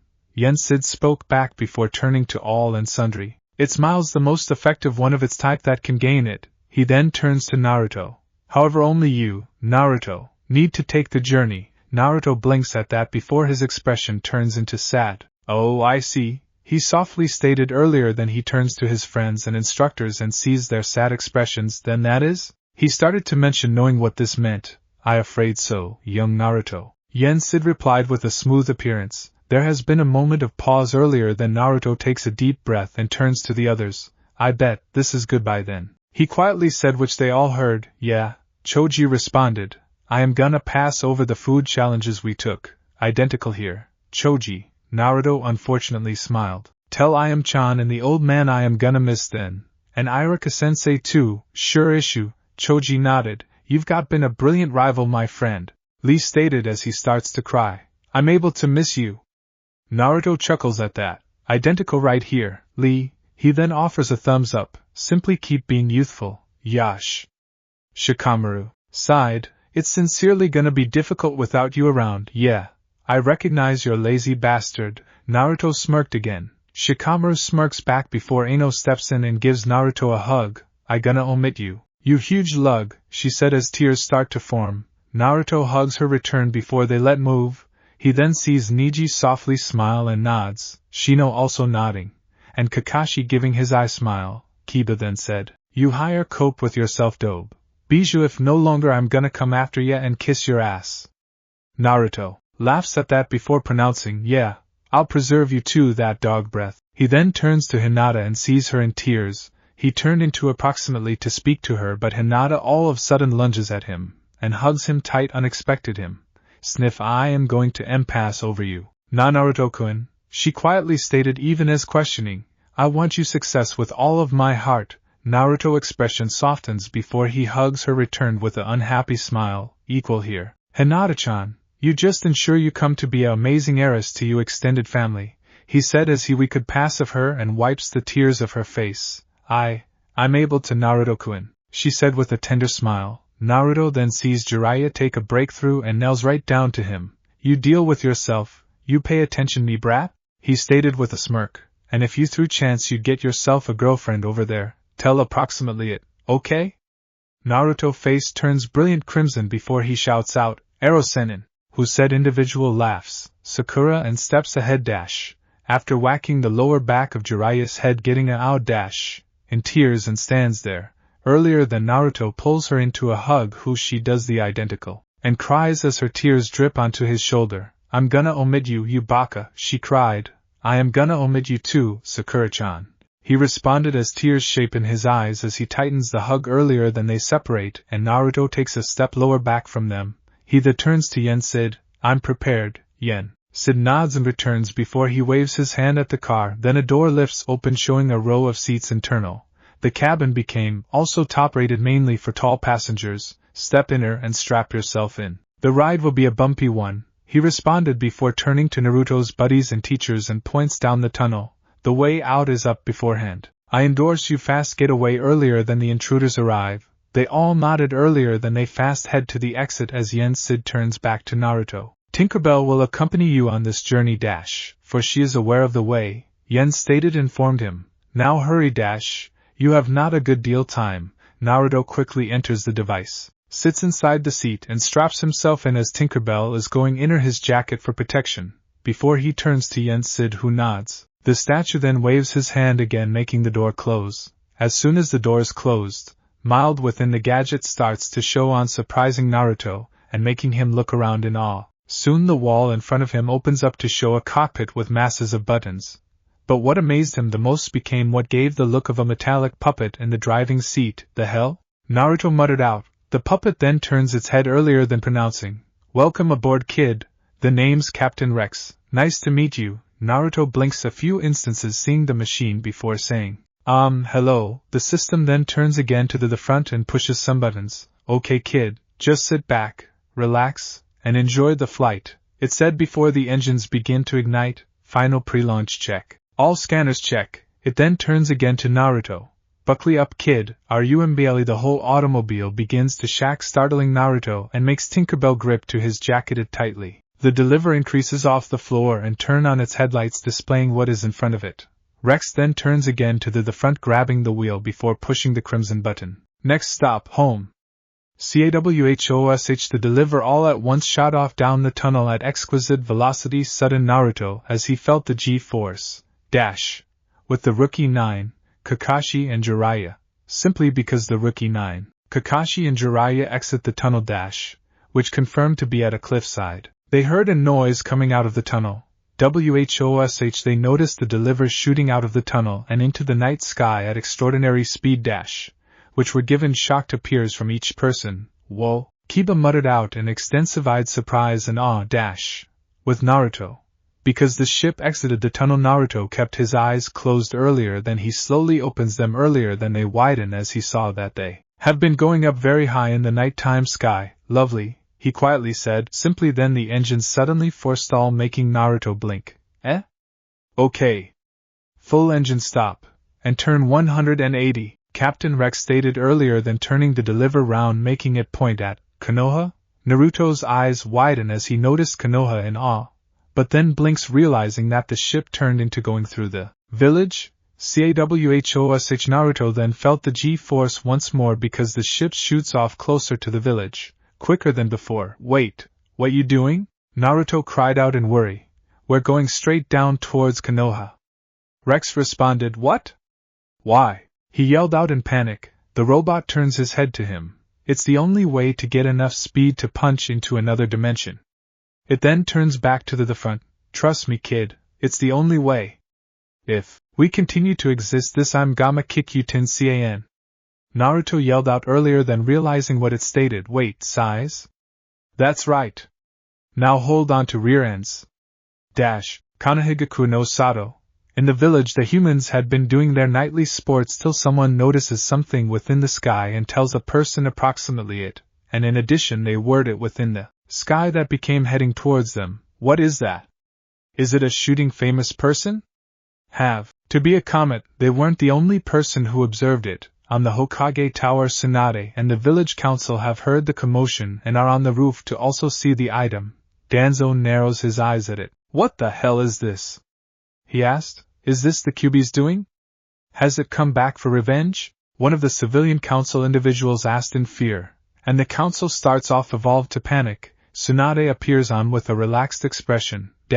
With Naruto. He become panicking. The ship turned into heading directly to Konoha. The deliver he's in changed into heading straight to Konoha. I gonna die. He mentally yelled out in fear. I am gonna die, and it's all this tin can's fault. Just then a blue button pops up in front of his, making him blink dumbfounded. When I tell you to, push the blue button, Rex instructed him. What takes place if I don't? He asked in fear. You'll be dead, it responded, getting a scared look from Naruto, who begins to sweat bullets. He looks beforehand once more and sees that he changed into 25 miles from the village. 22 miles, 19 miles, 16 miles, 13, 10, 7, 4, now. Ayaha! Naruto cried out before Speedy pushes the button. With that, the deliver quickly gets blanketed in blue lightning as it comes closer and closer until it changed into 1 mile away, till unexpectedly, flash, it disappeared in a flash. Everybody who saw it inside the village all stood round, no longer knowing what they just noticed, an appearance to every other with dumbfounded expressions. The council participants were the equal. They too weren't positive what to make of it. What? Danzo stated with huge eyes, breaking the silence. What simply occurred? It disappeared? One of the civilian council participants asked, dumbfounded. What is taking place here? Every other civilian member asked in surprise. Danzo then turns to Tsunade with an angry expression. What is that means of this, Tsunade? He angrily requested. Tsunade smugly smirks earlier, than saying, I don't have any concept what you are speak me approximately. I'm just as surprised as you are approximately this. She then turns around to head inside. However, if I might need to wager, then I accept as true, with the possibility you were hoping to get simply slipped through your fingers. Danzo clenches his fists in anger at the same time as he mentally curses for dropping his one and handiest threat to get the Kyuubi wooded area outside of Konoha. The Konoha Rookie 9, Kakashi and Jiraiya appearance on to where the deliver vanished in awe after what they simply witness. He's gone, Sakura quietly said. Do you believe you studied Naruto and were given there competently? Hinata requested as she turns to Sakura. I think he did, Shikamaru answered, but man, all this has become manner too troublesome for me to system. Kakashi maintained, staring towards the path the ship vanished. Suitable luck, Naruto, safe travels, he mentally said earlier, than searching up into the sky towards the stars, knowing that Naruto's journey has handiest just started out. Just then a ship appeared in a flash. It was the Starspeeder 1000, and it was heading towards the ground before it pulled up and levels off above the trees. Inside we see Naruto with his eyes shut tightly as if he was waiting for something bad to happen. As that went on, the robot pilot was checking that the systems are working fine. Alright kid, we've now arrived, Rex called out before turning its head to Naruto. And I mean the dimension dash, not the location. After hearing that, Naruto slowly opens his eyes before blinking and looks around before sighing in relief. Tinkerbell then pops out of his coat and also sighs in relief and flies out and sits on Naruto's shoulder. That was insane, Naruto said before he glares at the pilot. What the hell, you tin can? Were you trying to kill us? Take it easy, I do this kind of thing all the time, Rex replied. Well, actually this is the first time I've done this dash. What? But I still got us here, all safe and sound, and nothing's broken. Boom. The ship suddenly jerked and the systems on the control panel go haywire and warning sounds blare out, as it was hit by something. What was that? Naruto quickly asked. Rex quickly turns to the controls and the scanning system as sees the warning flash on its screen. Oh, the robot muttered. Oh? What do you mean, oh? Naruto quickly asked. Rex turns back to Naruto before saying, well, good news, we're going to land, the bad news, we're about to crash. Tinkerbell gasps before flying back into Naruto's jacket and grabs it tightly. That's the right idea, Rex said, seeing the fairy's reaction, and quickly turns to the front and grabs the controls. Okay, please keep your hands and feet inside at all times. Make sure you're strapped in tight because it's gonna be a bumpy landing. The ship still shakes as the ship loses its power and starts to go down towards the thick forest as Rex tries its best to keep it in the air. The control panel starts to spark and smoke escape from the back. Almost got it, Rex said as he pulls the wheel towards itself to try and keep it steady. Naruto notices something glowing from the forest below, and sees it quickly heading towards the ship, his eyes widen realizing it. Look out! He called out. Huh! The pilot blinked as he sees the object as well, which turned out to be flaming pumpkin jack-o'-lantern. Oh crap! Boom! The pumpkin hits the front of the ship, making a huge explosion which destroys the front of the ship, and the control panel that made the ship loses its descent a lot faster, making the pilot start to panic and does its best to take back control, but it was too late. Rex then turns its head to Naruto and shouts out, prepare for a crash landing. Crash! The ship crashes into the ground as it makes a large trench before coming to a stop. The whole inside of the ship was a mess. Power cables hanging from the ceiling, smoke leaking from the pipes, light flickering and sparks flying about, and Naruto still strapped in his seat.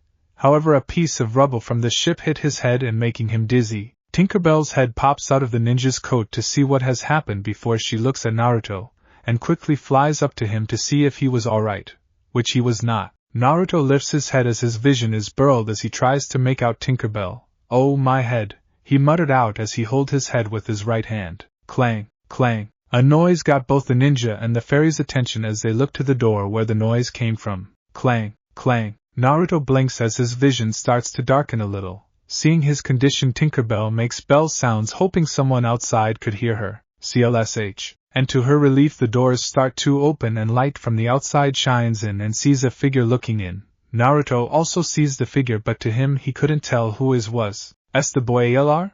Okay, like it Tim. UST hurry beefo. That was all he could hear before he completely falls unconscious and blacks out. Mindscape. When Naruto opens his eyes again, he finds himself back in the dark, damp sewers of his mind, blinking, wondering why he was here before he proceeded forward down the tunnels, wondering what the damn fox wanted now. He turned the corner and came up to the gates of the seal before he stopped. What is this time, you big furball? He asked before noticing that the QB was glaring at him. What the hell is going on out there? The fox roared out, making Naruto flinch at the noise. And why does it feel like we're not in the elemental countries anymore? Or, for that matter, why does it feel that we're not on our own planet? Geez! I thought you already knew. He fired back. Didn't you saw what happened? Of course I didn't. I was taking a nap. The fox replied, making Naruto's sweat drop. Figures, the ninja mentally said. Now what the hell is going on, brat? Okay, calm down. Naruto said, using his hands gesturing for the fox to calm down. Look, if you want to know then fine. He then takes a deep breath. Okay, so after I went through the door I ended up in some kingdom where I met an old man who turns out to be my dead Gigi from my Ka-san side of the family. He takes another deep breath. He then gave me a key which became real and drew a map to where my clan's home is, which showed a secret passage to a room where a living statue told me about who my family is, and a ship that we're on took me to another dimension. He takes another deep breath. The ship got attacked and crash-landed in a forest and knocked me unconscious, which is how I've ended up here now talking to you. You actually met a living statue? The fox finally asked. The ninja nodded. Yep, oh, and also a fairy called Tinkerbell, he replied. The fox stares at Naruto for a bit before blinking a few times before he lays down on the floor and closes his eyes. I'm not gonna respond to that, it muttered. Really? Of course not. The roared out as it shot back up with a comical anger expression. Talking living statues? Fairies? Ships that travel to other dimensions? Do you know how crazy that all sounds? Well, do you have any other explanation for all this? Naruto deadpanned. The fox freezes at the question, before sighing in defeat. No, I do not, it muttered before he glares at Naruto again. Why does everything so troublesome have to come from you? If I knew I'd tell ya, he muttered back. The fox scoffs before he lays back down, and closes his eyes. I've had enough of this. Leave me be, he replied as he forces Naruto out of the mindscape and vanishes, leaving the fox alone. Another dimension, huh? He muttered before a grin forms on his face. How interesting. Unknown location. Naruto groaned as he opened up his eyes only to realize that he was no longer in the ship, but someplace else. The place he was in looked to be a small house, but it was covered with books, from the bookcase to the fireplace, the table and the chairs, all over the place. There were also books on the floor next to the bed he was on. Turning his head, he sees Tinkerbell fast asleep on the pillow next to him. It looked like she hasn't left his side. He smiles softly at that before sitting up and using his finger gently shakes the fairy's shoulder. Hey, he quietly said, waking her up. Tinkerbell yawns before blinking awake to get her bearings before noticing Naruto. Her eyes widen before she flies to his face in joy and hugs his face, surprising him. Ha ha ha, okay, calm down, he laughed as Tinkerbell rubs her cheek against his face. I'm okay. She lets go of her face as tears form in her eyes, which she wipes away. Naruto smiles back before he gets out of bed and notices that his leg was now fully healed before taking another look around the house. Man, this place is a mess, he muttered out as he walks to the table covered in books. I've never seen this many books, except in a library. Well, that's what you call a wizard who takes things too seriously, a voice replied. Naruto blinks a few times hearing that before looked around to see where the voice came from. But all he saw a room full of books with a table, a fireplace, a chair, a large pot and a brown owl parched on the chair that was staring at him. Naruto raises an eyebrow before asking, who said that? Up here, the voice replied, coming from the owl. The young ninja stares at the owl before blinking. You can talk? He slowly asked. What? The owl replied with a raised eyebrow. You've never seen a talking owl before? Well, no. I've met talking toads, slugs, snakes and dogs, but not owls, Naruto answered. That got a look from the owl. Learn something new every day, the owl replied. Archimedes, who are you talking to? A voice called out from another room, catching everyone's attention. The boy who we recused from the ship that crash-landed. The owl, now named Archimedes, replied back. Really? Well, that's splendid. The voice replied in joy. I'm coming though. Just then Naruto saw the door open to see an old man, carrying a large stack of books, walking into the room. Really?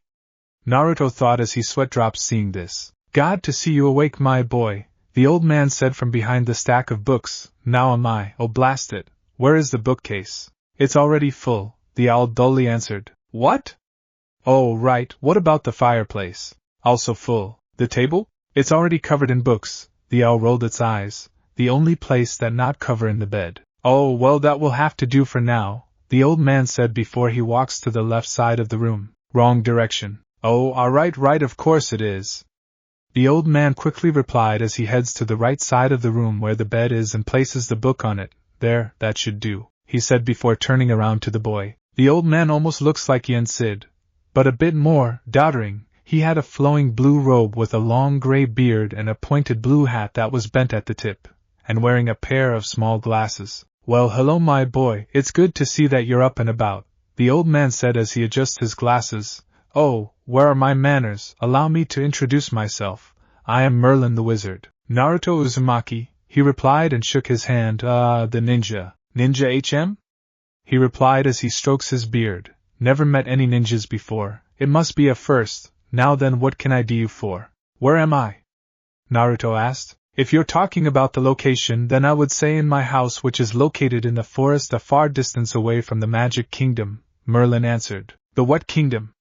Naruto asked with a raised eyebrow. The Magic Kingdom, It's that place where I would have to guess was what the ship you were in was taking you to. You thought it was going to Neverland until I told you that it was west from here," the owl said, correcting the wizard, who blinks before giving the owl a small glare. Merlin then sighs, "And as you can see, you have already met my friend Archimedes, a highly educated owl," he replied before he whispers to Naruto, "Some of the times, I can hear you, you know." The owl called back, "Oh, do be quiet, Archimedes." Merlin fired back, "Can't you see that we have guests?" "Of course I know we have guests," the owl replied as he flew to the table next to them. "Who do you think told you about them in the first place?" "Well, Merlin started to say before he blinks as he remembers it.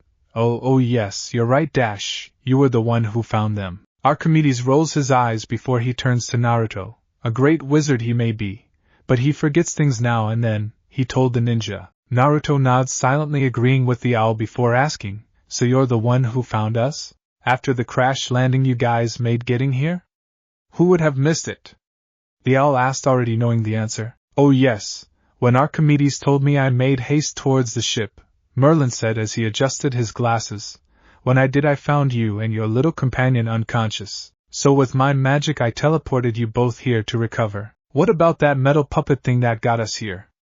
Naruto asked. The wizard sighs sadly before saying, "Sadly, when the ship crashed, the robot pilot which by the way that's what you call a metal puppet was physically connected to the ship, and when the ship loses its power, so did the pilot." Naruto's eyes widen hearing that in shock before they soften to a sad expression. It sacrificed itself just to get me here," he asked as Tinkerbell flies to his shoulder and does her best to comfort him. "I'm sorry, Naruto, but however the pilot's sacrifice was not in vain," the wizard answered, making Naruto look to him.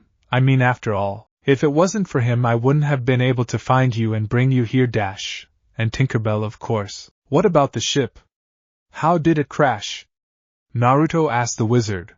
"When it was flying it felt like it was getting hit by something." Merlin's expression became more serious. "That's the thing. When we found the ship it looked like it was under attack," he replied, making Naruto's eyes widen. "I found impact markings around the ship's engine, meaning someone was making sure that you wouldn't arrive to the Magic Kingdom." "But why? And how?" the ninja asked. "I just arrived in this dimension. How can someone already know me here?" "The only way someone from here would know about you is if they are a very strong wizard like myself," Merlin said, puffing up chest in pride. "Or someone with strong magic," Archimedes added, which made Merlin blink before glaring at the owl. "It doesn't always have to be a wizard." "Why you I know that, Archimedes," the wizard fired back. "I was about to tell the boy that." Naruto blinks as he watches the wizard and the owl continue to argue before he leans towards Tinkerbell. "Do they always argue with each other?" he quietly asked, getting a nod in reply. "Right?" Merlin then shakes his head. "Forget about this silly argument. We have more pressing matters here," he replied before clearing his throat and walks to the table to grab a bag. "We need to get Naruto ready for his journey." That got the ninja's attention. "What do you mean, journey?" Naruto asked. "Why, to the Magic Kingdom, of course. There was a reason why the ship was going there, and I believe that reason for it is very important." Naruto's eyes widen as he remembers what Yen Sid told him about the artifacts and the overtakers. "Oh yeah, I'm supposed to find That's not important." Merlin waves it off. "What is important is that the last boat to the Magic Kingdom leaves tonight in an hour," the wizard answers as he puts some supplies in the bag for Naruto. "And if you miss it, the next one will be about a month away." "A month?" the surprised ninja replied as Tinkerbell looks on with wide eyes. "I can't wait that long." "Exactly, my boy," Merlin replies as he grabs a map and puts it in the bag before turning to him. "Which is why you must hurry, It will leave in about an hour." "Which is about half an hour due north from here if you run," Archimedes added, "and with the mist rolling in you better hurry." Merlin then guides Naruto and Tinkerbell who sits on Naruto's head, to the door. "You must be careful, there are many dangers hidden in the forest, so you must be careful," he told him as he hands him the bag and a map. "Here are the supplies and a map to help guide you there." "Why are you doing this?" Naruto quietly asked. "Why help me this much?" "Because I believe No, I know that you will succeed on your journey," Merlin replied with a smile as he pats the boy on the shoulder. "And I wish you the best of luck to find your mother." Naruto stares at the wizard before he smiles back. "Thanks," he replied. "Think nothing of it," the wizard said before opening the door. Now hurry, you don't want to miss the boat. Naruto nods before he quickly leaves the house and runs off into the mist. I won't, he calls out. With Naruto gone, Merlin looks in the direction the ninja went as Archimedes flies on top of the hat. You really think the kid will help? The owl asks. I truly hope so, my friend. I truly hope so, the wizard quietly replies before closing the door to the house, unaware that something was watching in the shadows of the forest before turning where the young ninja went before it quickly follows the ninja while keeping to the forest.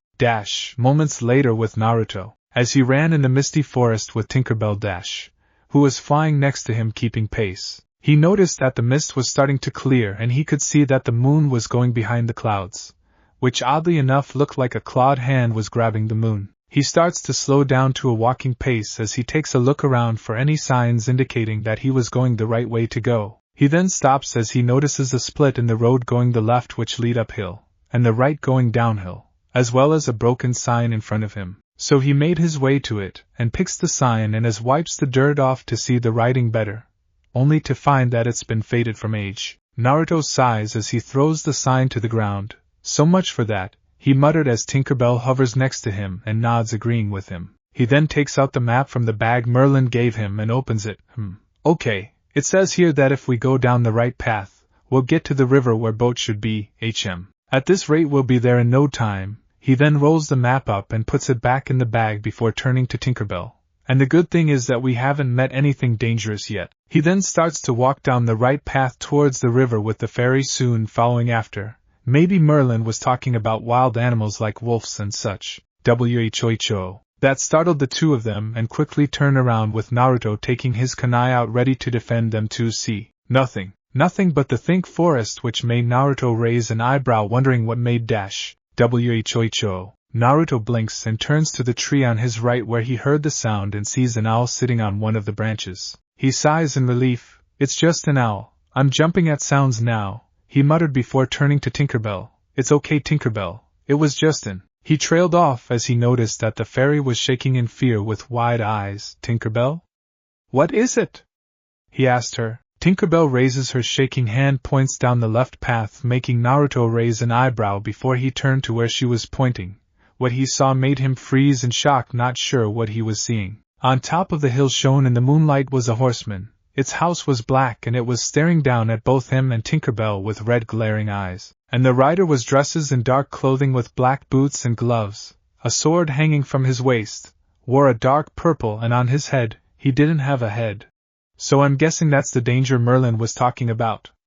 Naruto slowly asked Tinkerbell while looking at the horseman with wide eyes which said fairy quickly nods her head. The headless horseman then raised its right hand and a flaming jack-o'-lantern appeared in its hand making Naruto start to worry and takes a step back. Whoa, he muttered out, before his eyes widen at the pumpkin and remembers that it looked like the same one that he saw before the ship went down. It was you. He then gets angry and glares at the horseman. You were the one that made the ship crash, wasn't it? Ah. The horseman evilly laughs before throwing the jack-o'-lantern at the ninja. Oh crap. He yelled out with wide eyes before quickly grabbing Tinkerbell and leap out of the way before the pumpkin could hit him. The horseman then pulls on the reins as with his horse runs down the hill towards the ninja with its sword drawn. Naruto, seeing the horseman heading towards him, quickly gets up as he lets go of Tinkerbell. This doesn't look good, he muttered. Tinkerbell makes bell sounds as it points in the direction where the river is. If that means that we should run to the river, then what are we waiting for? He replied before both him and the fairy quickly run to the river, with the headless horseman right behind them. The ninja looks back and see the horseman quickly catching up to them as it laughs. Ah! Oh, you've got to be kidding me.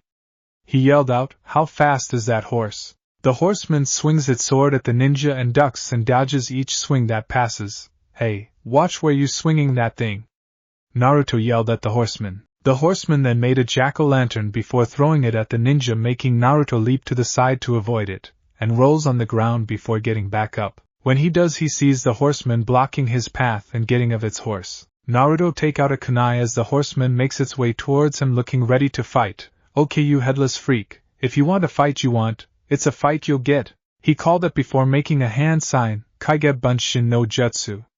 He called out and in a poof of smoke, hundreds of clones appear surrounding the horseman ready to fight. The horseman takes a step back in surprise at this as the clones each took out a kunai as the original Naruto takes a step forward. "Hey. Not so scary now, aren't ya?" he called out to the horseman. "How do you feel being outnumbered?" The horseman stays silent as it took its time to check his surrounding clones before it starts to laugh, catching Naruto off guard. Ah! Naruto blinks at that, wondering what was so funny. "The hell? What the hell's so funny, asshole?" one of the clones called out. The horseman then stops laughing and summons a jack-o'-lantern and throws it upwards into the air. Boom! It then explodes, making hundreds of jack-o'-lantern that head at each Naruto clone, destroying them. When they are all destroyed, Naruto looks down with wide eyes before he gulps. "Oh crap," he muttered out. The horseman then points its sword at the ninja. "If you think those tricks will save you, then you're dead wrong," it replied. "Did you just talk?" Naruto asked, dumbfounded. "You don't have a head, but you also can laugh, dash. How is that possible?" The horseman takes a swing at the ninja, surprising him, and leans back, narrowly missing his neck by inches. The horseman keeps swinging its sword, getting closer as Naruto dodges each swing as he moves back, until Naruto backed up into a tree from behind and quickly looks at the said tree for a moment. He was about to move, but the horseman's tip of the sword was resting at his neck. "Prepare for your death," the horseman darkly told the young ninja before it swings its sword, cutting his head off as it drops to the ground before the horseman laughs. Ah! Poof! Before the head and body turn into a cloud of smoke, surprising the horseman, making it realize that it wasn't the real one but another clone. "Huh!" it said before it looked around to see where the real one disappeared to, before realizing that the ninja escaped in the smoke screen and is heading towards the river. It turns to down the hill and sees the real one running to the river with Tinkerbell flying right behind him. "Arg!" the horseman yelled out before leaping onto its horse and chased after the two. As he ran, Naruto looked ahead of himself as he soon saw the docks that were lit up by the lanterns on the wooded posts. As soon he was on the docks, he stops and looks around for the boat in panic with Tinkerbell. Come on, where is it? How hard is it to find a boat?" he cried out before hearing the sound of a horse and turns around to see the horseman coming towards the docks. "Does that guy ever give up? Ding ding ding, eh?" he muttered, hearing the bell, and looks to his right and his eyes widen to see a large boat hidden in the mist starting set off down the river. The boat itself was very big and white, about 3 level stories high, which was lit up by fairy lights around the railing, with 2 tall black chimneys sticking out near the front, and a large long wooden paddle at the rear end which was moving the whole boat down the river. "The boat!" Naruto shouted and quickly turns the horseman, quickly getting closer to the docks. He looks back at the boat, seeing it getting further away from the docks before a determined look forms on his face. "Right." He takes a few steps back, making Tinkerbell look at him oddly. "I can't believe I'm doing this," he muttered before Naruto runs forward towards the departing boat, surprising her, and quickly follows as the horseman arrives at the docks and chases after them both. As Naruto runs closer to the edge of the docks with Tinkerbell not far behind him, the horseman gets closer than 100 yards away. 90 yards. Naruto narrows his eyes at the boat. 70 yards. The horseman lifts his sword up to its side. 50 yards. Naruto looks back as the horseman lifts his sword till it was above itself. 30 yards. Naruto turns to the front to see that he was at the edge of the docks. Almost there. He mentally yelled out. 10 yards. The horseman swings its sword down at Naruto. 0 yards. Swish. But misses but mere inches from Naruto's neck as he leaps off the dock, using his chakra for a big jump with the fairy flying after. The horseman quickly pulls the reins on its horse, making it stop before the edge as watches the ninja and the fairy travel in the air towards the boat. The young ninja reaches his hands out and grabs the railings on the boat, before pulling himself up onto it. Once he does, he turns around to look at the stranded horseman on the docks with Tinkerbell panting before taking a deep breath. "Hey! You missed, ya bastard! Better luck next time, Databeo," he yelled out with a cheeky grin of his face as Tinkerbell pulls an eyelid down and sticks out her tongue at the horseman, taunting it. The horseman looks on for a few moments before his gloved hands tighten into fist dash, sword included dash, and cries out in anger, which echoes as it watches the boat float away down the river, before it turned away and rode the horse to the forest, disappearing into the mist. Naruto and Tinkerbell both watch on as the horseman disappears into the mist before they sigh in relief at the close escape they had before falling to the ground, back first, in exhaustion. "That was close," he panted as he looks up to the ceiling on the boat. "I am never doing that again." Tinkerbell nodded in agreement, before a huge shadow goes over both her and Naruto, making them blink before they look to see what was making it. Naruto's eyes widen at what he saw. What the hell?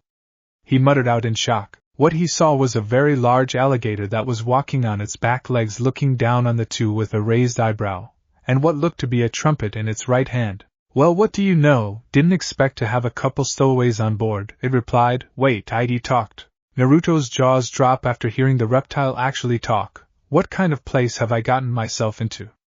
He mentally asked himself as he rowed the boat down the river, and towards the next step of his journey. We find ourselves out in the river surrounded by the mist in the night, and floating down the river was a large steamboat lit up and heading towards its destination, and all was peacefully quiet. Put me down, Databeo. Well, almost quiet. We find our young ninja over the shoulder of an alligator, and was heading towards the top floor of the steamboat, with Tinkerbell flying after them. Let go of me, damn it! Naruto yelled out as he struggles to get out. Not a chance, kid, not when you and your little friend jumped ship without paying for a ticket, the alligator told his captive, and for that, we're going to see the captain. Oh, come on! I was running for my life here. Naruto angrily yelled back. And besides, I didn't see any ticket booth back there. No excuses, rules are rules, the alligator replied. Naruto sighs in defeat. This is just humiliating beyond words, he muttered to himself. I know, getting handled by an alligator, priceless, the Kyuubi chuckled. Wait, the Kyuubi? Naruto snaps his head up with wide eyes. Kyuubi? How can you dash, comma? The connection works both ways, Kit, and after hearing that we're in another dimension, I wanted to see what this world is like. The Kyuubi replied, interrupting him. So far, I'm enjoying it. Ha ha ha! Naruto eyebrow twitches after hearing that. Yeah, laugh it up for ball. Oh, I will, Kit, I will. The Kyuubi laughed before cutting the connection off. Naruto sighs as he hangs in head, before noticing a trumpet in its hand. He blinks at that before asking, I know you're an alligator and all, but why do you have a trumpet? He then turns his head to the alligator. You some sort of musician or something? The alligator blinks before smiling at the question. Well, yeah, I am, he replied, but not just a musician, I'm the best jazz trumpet player this side of the Magic Kingdom. There's nobody else as good as me. What the hell's jazz? The alligator eyes widen at that. What? You don't know what jazz is? He asked in shock. What kind of place did you live in? You wouldn't believe me if I told you, Naruto mentally answered. Realizing he was getting off track, he shook his head to clear it. Never mind that. First I'll get you to the captain, then I'll tell you about jazz. The alligator said to the ninja. Really? Well, then I'll look forward to it. If your captain doesn't throw me overboard, that is, Naruto started to, so not sure what to call the alligator. The name's Lewis, kid, Naruto Uzumaki, the ninja replied before gesturing to the fairy.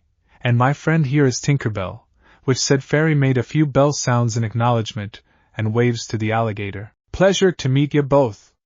Lewis cheerfully replied as he reached the door for the control room before knocking on the door. Sir, permission to enter? Permission granted, Mr. Lewis. A voice from the room called back. The alligator opens the door and enters the control room before shutting it behind him before giving the captain a salute. Captain, I found a couple of stowaways on board the ship. I think we picked them up from the last island we stopped at, Lewis replied, telling the captain of the ship. The figure pauses after hearing that. Really? He asked. Are you sure they came from that island? Yep, the alligator nodded, saw them both jump onto the boat just after it casted off. Can you put me down already, please? Naruto asked, interrupting them. I promise I'm not gonna run away or anything. Beside, where is there to run off on a boat? Plenty of places, really, dash. None of which I would recommend doing, the figure answered. Unless you find some rope, some bait to catch a couple of sea turtles and strap them to your feet. Then I would recommend doing that one. Naruto blinks at that response in confusion. Seas turtles? Really? Who does that? He looks to Tinkerbell, who shrugs, just as clueless as him. The figure then turns his head before pausing as he notices the fairy. Well, I'll be damned to Davy Jones, he muttered before saying, Mr. Lewis, you can put the boy down now, dash, like he said. Where else is there that he can go, unless he goes overboard, dash, which I have to say is very bad idea. Doing what the captain asked, Lewis puts the ninja down. Naruto brushes himself before he turns around to face the captain of the ship. Before his eyes widen in surprise at the captain. What the? He muttered. The person at the ship's helm was something he didn't expect to see. He had dreadlocked dark brown to black hair and a goatee beard. His hair is adorned with all manner of beads and trinkets gathered from what he thought was things from his travels and adventures all over the world. He wears long sea boots and long, hard-wearing linen trousers. A knotted striped red sash is tied around his waist, where he stows his pistol when not in use. On his back was a long brown coat that he removes when the need arises to either swim, or if the air gets too hot. A faded blue waistcoat with a shorter lightly colored back area and a torn white undershirt makes up the rest of the ensemble. A red bandana is always wrapped around his head, complemented by his piece of 8, a small, ancient Siamese coin woven into Moroccan beads, draped over his forehead. He wears 2 belts, one to which he attached some odd additions. Beneath the belt, he wears a sash. He wears 4 rings, while also wearing a shredded wristband on his right wrist. He has 2 marks on his right forearm, the distinctive P brand marked, and a tattoo of a sparrow flying across a setting sun. The captain then gives the ninja a grin. "Welcome aboard, glad you could join us," he told the young ninja. "Seriously? This guy's the captain?" Naruto asked Lewis with a look. Hearing that, the captain loses his grin and looks rather hurt. "Hey," he complained, "I'm not just the captain, I'm the captain." The alligator leans in and whispers, "He may not look like it, but he is a captain dash. Good one too." He leans back before he says to the captain, "So, what do you want me to do with them, Mr. Sparrow?" The man gives Lewis a deadpan look. "How many times, my scaly friend, that it's not Mr. Sparrow, it's Captain Jack Sparrow," he told the alligator. "You always forget that part." "Whoops, alright, sorry Captain Jack Sparrow," Lewis sheepishly said. He rubs his neck. "That's more like it." Jack smiled back before turning to the ninja and the fairy. "Now then, what's a couple of stowaways doing on board without a ticket?" the man asked while he walks up to the two, "and from a place even I never live on dash. Which brings the real question of why do you live there?" "Are you kidding?" Naruto asked, giving the guy a look. "Why the hell would I want to live in a place like that?" "I thought you knew, that's why I asked, mate," the man replied, getting looks from both Naruto and Tinkerbell. Naruto sighs before saying, "Look, I'm sorry that I didn't get a ticket before we got on, but I was in the middle of not getting killed by a sword." "That's actually understandable, and trust me, I know the feeling," the man replied. "I get nearly killed by swords all the time dash. Sometimes it's a pistol, and with my history of being a pirate and all, it's surprisingly become my normal way of life." Naruto blinks at that before his eyes widen at the last sentence that the man said. "Wait, you're a pirate?" he asked. "Not just any old pirate," the pirate grinned. "I'm the one and only Captain Jack Sparrow, captain of the fastest ship in the ocean, the Black Peel, the only one of its kind." The ninja raises an eyebrow at that before asking, "You call the ship we're on the Black Peel?" "No, not really," the pirate replied sheepishly. "I call my ship the Black Peel dash. This is only a temporary dash, just until I find my ship." The ninja gives the pirate a dumbfounded look. "What kind of pirate captain loses his own ship?" he asked. "Not lost, misplaced dash. There's a big difference," Jack quickly answered. Naruto looks at the pirate with a deadpan look. "Right," he replied. "Forget about the ship dash. What I want to know is, what did you do that made whoever that was trying to kill you want to kill you?" the pirate asked. "How should I know?" Naruto replied. "One moment me and Tinkerbell were in the forest on our way towards the docks. Then the next some guy on a horse comes chasing after us with a sword wanting to cut my head off." That got both the pirate and the alligator's attention and share a look. "Cut off your head?" Jack asked with a raised eyebrow. "Yeah. Not only that, but the guy didn't even have a head." Naruto carried on. "I mean, how can that be physically possible?" Lewis's eyes widen in fear after hearing that and gulps. "Know what Naruto is talking about?" The headless horseman," Lewis asking, shaking in fear. Naruto blinks at that before he raised an eyebrow at the alligator. "Wait, you know that guy?" he asked. "Know him?" "Everybody knows about the headless horseman," Lewis answered. "How is it you don't know?" Naruto rubs the back on his head as he sheepishly grins. "Well, I'm sort of new around here, so that could be the reason," he answered. That got him looks from the alligator and the pirate before they both share a look. "That's a good enough reason if I ever heard one," the pirate replied, which got a look from the alligator. Naruto then turns to Lewis. "Why are you scared of that headless guy anyway?" "I mean, sure, he's tough to beat and all, and can somehow talk without a head dash, but that can't be the only reason," he asked. "That's because no one can dash.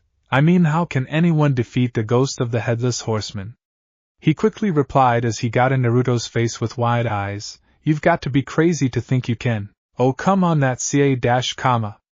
Naruto started to say before he froze, realizing what was said. A ghost? Yes. The ghost of the headless horseman has been living on that island for years, the alligator replied, not noticing the ninja reaction. He only come out during a full moon dash, which now that think about it was tonight. Naruto's jaw twitched and his eyes turned stark white from realization at what he was fighting. Aegis. Not only that, but anyone who runs into him always end up dead with their head cut off or ends up missing. The alligator carried on before sighing in relief, man, you must have been born with luck to survive and escape from the headless horseman. Naruto's body started to shake in fear, which the pirate took notices. Oh, I know that look, Jack muttered. Lewis blinks, finally noticing the ninja expression. Kid? You feeling okay there? He asked. Snap. The whole boat flinched in fear from the sudden deafening wail that filled their ears. When Naruto stopped screaming, Jack clears his ears out. You should really have that checked out. It's bad for your health, he said before he looks towards the ninja, who was now pale and foaming at the mouth, and Tinkerbell, who was panicking as she tries to wake him up, and the boy fainted while standing. That's impressive. He paused for a moment before he shrugged. Take the kid to the top deck. Anyone who can escape old Headless is either very brave, or crazily stupid. Leaning towards the second one, he told Lewis, who salutes. Aye, Captain. The alligator replied before picking the ninja up and takes him out of the room, with Tinkerbell soon following. As Jack looks on before he walks back to the ship's wheel and takes out a black compass and takes a look at it, before he raises his eyebrow. That's new, he muttered before putting it away as he turns to the wheel, before he smirks. Interesting. A few hours later, Naruto groans as he starts to wake up before he blinks awake, and his visions clears as he sees Tinkerbell looking at him worriedly. Tinkerbell? He groaned out before he rubs his head. What happened? You fainted after you found out that you fought Aegis the headless horseman, Lois answered, making the ninja turn his head to see the alligator sitting on a bench not that far from him. And I tell ya, that's the first I saw anyone faint while standing. Naruto blinks a few times before his eyes widen, realizing it. Oh, he muttered out before he sat up, realizing he was laid down on another bench. That's just crazy. That's what the captain said, Lewis replied as he crossed his arms, and I have to agree with him. I know it was crazy. I just can't believe I fought an actual ghost, Naruto muttered as he runs his hand through his own hair. I mean, sure, I knew sooner or later I was gonna face one, but I didn't think it would be this soon. Well, about that, Lewis hesitantly replied, getting Naruto's attention. The headless horseman isn't gonna be the only one you'll end up seeing here. Naruto blinks a few times at that before narrowing his eye at the alligator. What do you mean by that? He asked. Lewis was about to answer until, ding ding, ding ding. All right, you land lovers, Jack called out from the small speakers. Land ho for Frontierland. Huh, we're already here? Naruto asked before he stands up with a smile. Great. Now I can get started on my mission, Databayo. He then turns to Tinkerbell. Let's go, Tinkerbell. He then runs off towards the front of the ship with the fairy following him. It was nice talking to you, Lewis-san. He called back, leaving Lewis alone with his trumpet. Man, is he gonna be in a big surprise once he's off, the alligator muttered, feeling guilty before he quickly follows. Frontierland docks. As the boat arrives at the docks of Frontierland, we see Naruto and Tinkerbell at the front of the boat taking in the sight of town. Whoa, Naruto muttered out in awe. This place is very different to Konoha. Not a place like it.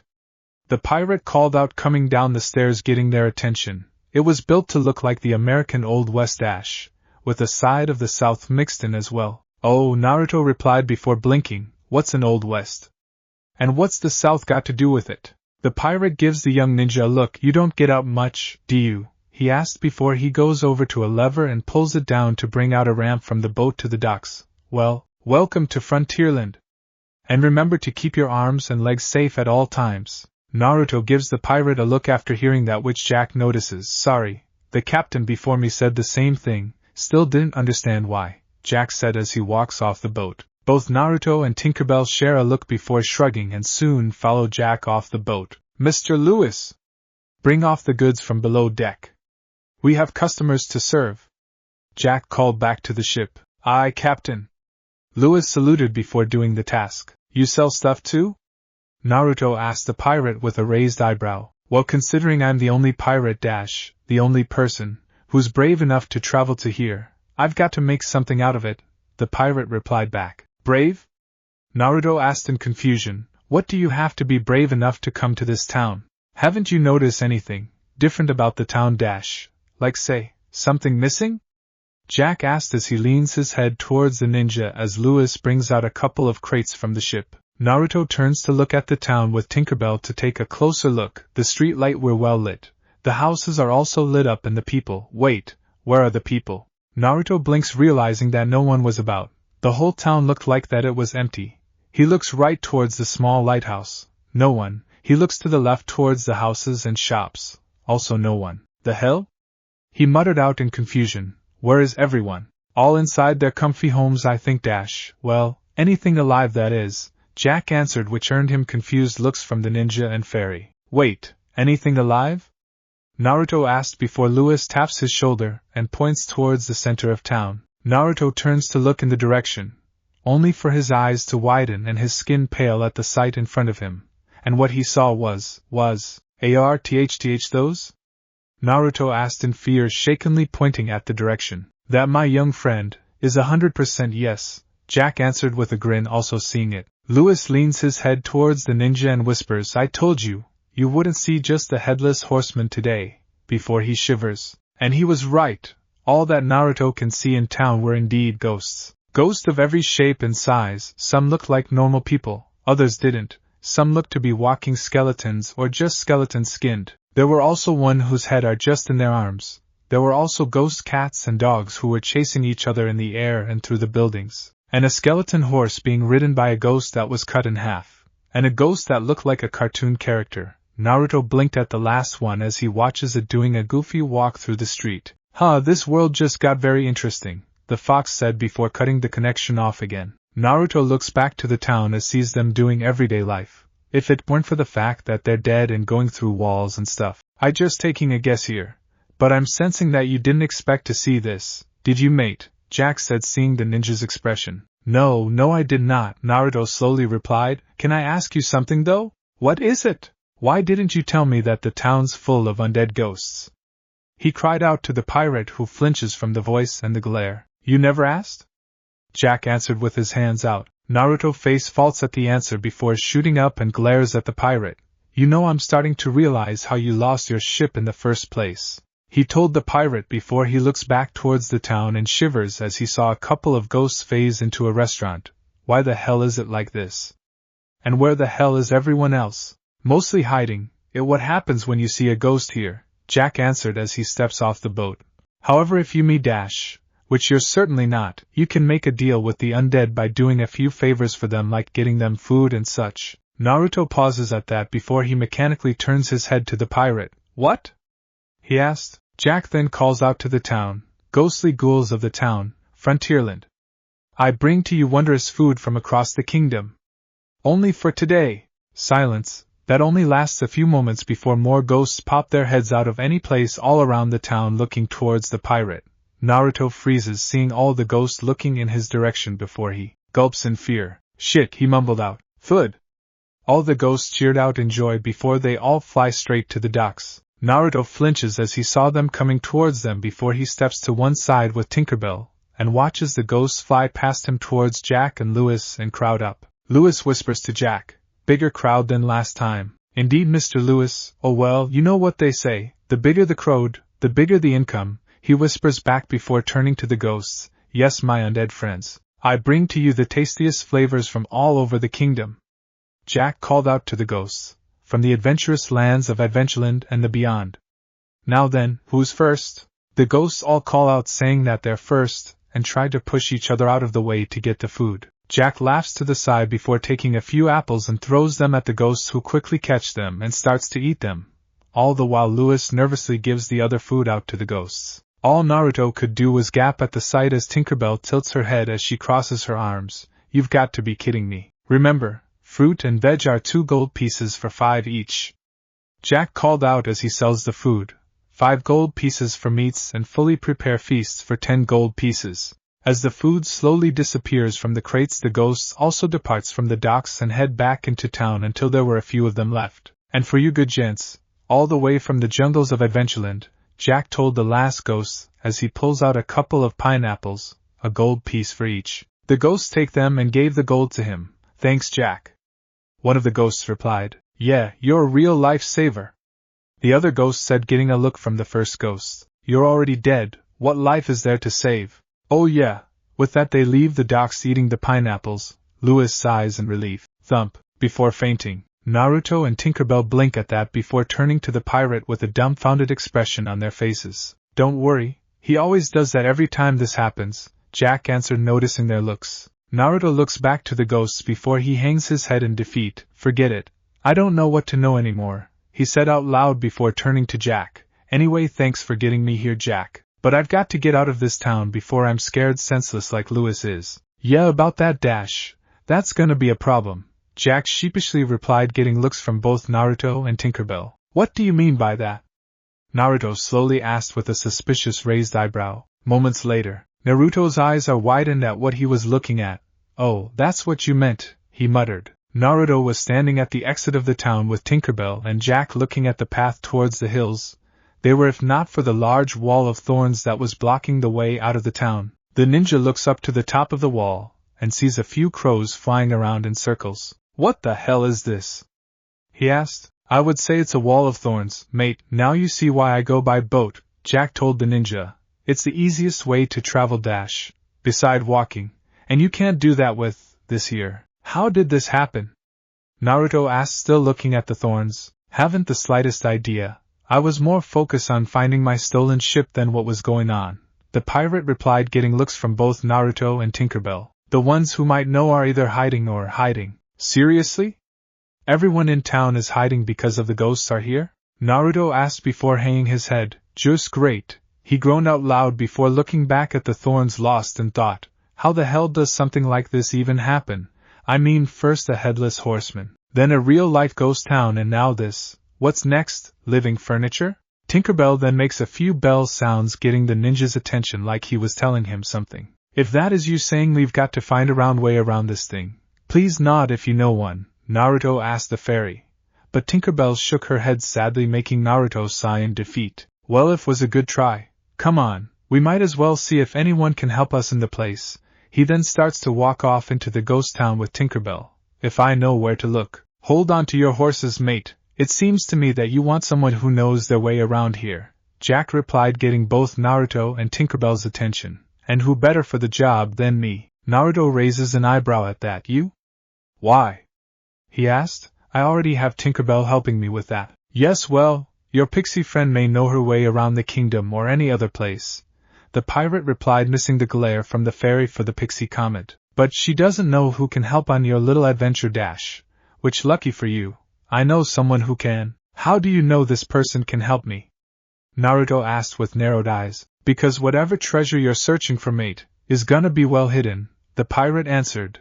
And trust me, if there's a hidden treasure, she knows how to find the hidden part. He then smiles before sticking his hand out to the ninja. So, what do you say, savvy? Naruto looks at the hand as he starts to think about the offer. If the pirate was right and he really knows someone who could help him, unless he doesn't know and is just pulling Naruto's leg on some bogus journey to whatever. But Jack was right about Tinkerbell. Sure, she might know the landscape of the kingdom, but not the people, and it doesn't help that he can't understand her. He turns his head to Tinkerbell Dash, who was looking back at him Dash, with a questionable look as he was asking a question. Tinkerbell shrugs her hands and shoulders in response as if she was saying, what have we got to lose? Taking that as an answer, Naruto looks back at the pirate before saying, deal. Naruto replied, shaking Jack's hand. Excellent, I like to say this is gonna be a start of a beautiful friendship, the pirate cheerfully said. Yeah, so then Captain, where are they heading to find this person you mentioned? Naruto asked with Tinkerbell nodding. Hold that thought, the pirate replied before he pulls out his compass and opens it. He then turns to the left, before turning to the right, and then the left again. That got him wired looks from the ninja and the fairy before sharing a look with each other. The pirate then turns to the right again before he looks in the direction before putting the compass away. This way, Jack said, pointing forward before he starts to walk in the direction he was pointing at. Naruto looks on in bewilderment before turning to Tinkerbell, who shrugs, not knowing what to do. The ninja sighs in defeat. What have I gotten myself into? He muttered, then soon follows Jack with Tinkerbell to who knows where, unaware that they were being watched. Peeking from a corner of a building and watching the young ninja and fairy follow the pirate into town was a skeleton ghost. It soon narrowed its eyes before it suddenly flew off in another direction into town. As it flies, it passes other ghosts who were eating the food, ignoring it as it passes them before it flew into a dark alley. Hidden in an alley was a purple door which the ghost phases through it, and is in a room filled with caskets, voodoo dolls and masks, African drums, and various other items and material linking to voodoo rituals. There is also a large chair close to the masks, and a figure sat in it hidden in the shadows. Seeing the figure in the chair, the ghost floats up to the figure before stopping a few feet from him, which the figure took notice. What news do you have? The figure in the chair asked. The ghost floats closer and whispers something in the figure's ears, before a frown forms of the figure's face when the ghost stopped. I see, so the boy's here in Frontierland then, and I, though the horseman would do its job for once in its afterlife, the figure said before a grin forms on the figure's face. It doesn't matter. Now that the boy is here, he'll be more useful alive than dead. The figure then stands up and picks up a walking cane. With the boy's help, the artifact will be found and soon will be in my grasp, and when that is done, the figure steps into the light to reveal tall, skinny, mustached, dark-skinned man. He was dressed in very linear black and red clothing, with purple eyes, and a thin mustache, as well as a gap between his front teeth. He has long, bony fingers, and lanky arms and legs. He also wears a top hat with a purple feather in it, and a skull and crossbones on it. Around his neck, he wears a necklace with 2 crocodile teeth, and wears a dark maroon undertaker tailcoat and black pants, white spats over black shoes, a purple vest under his coat that doesn't entirely cover his midriff, and a red cummerbund. One might say he somewhat looks and performs like a showman. And finally, the cane he wielded had a purple globe on top, possibly a crystal ball. He and anyone helping the boy will have a one-way pass to my friends on the other side. The figure grinned, showing his teeth. I'll make sure of it.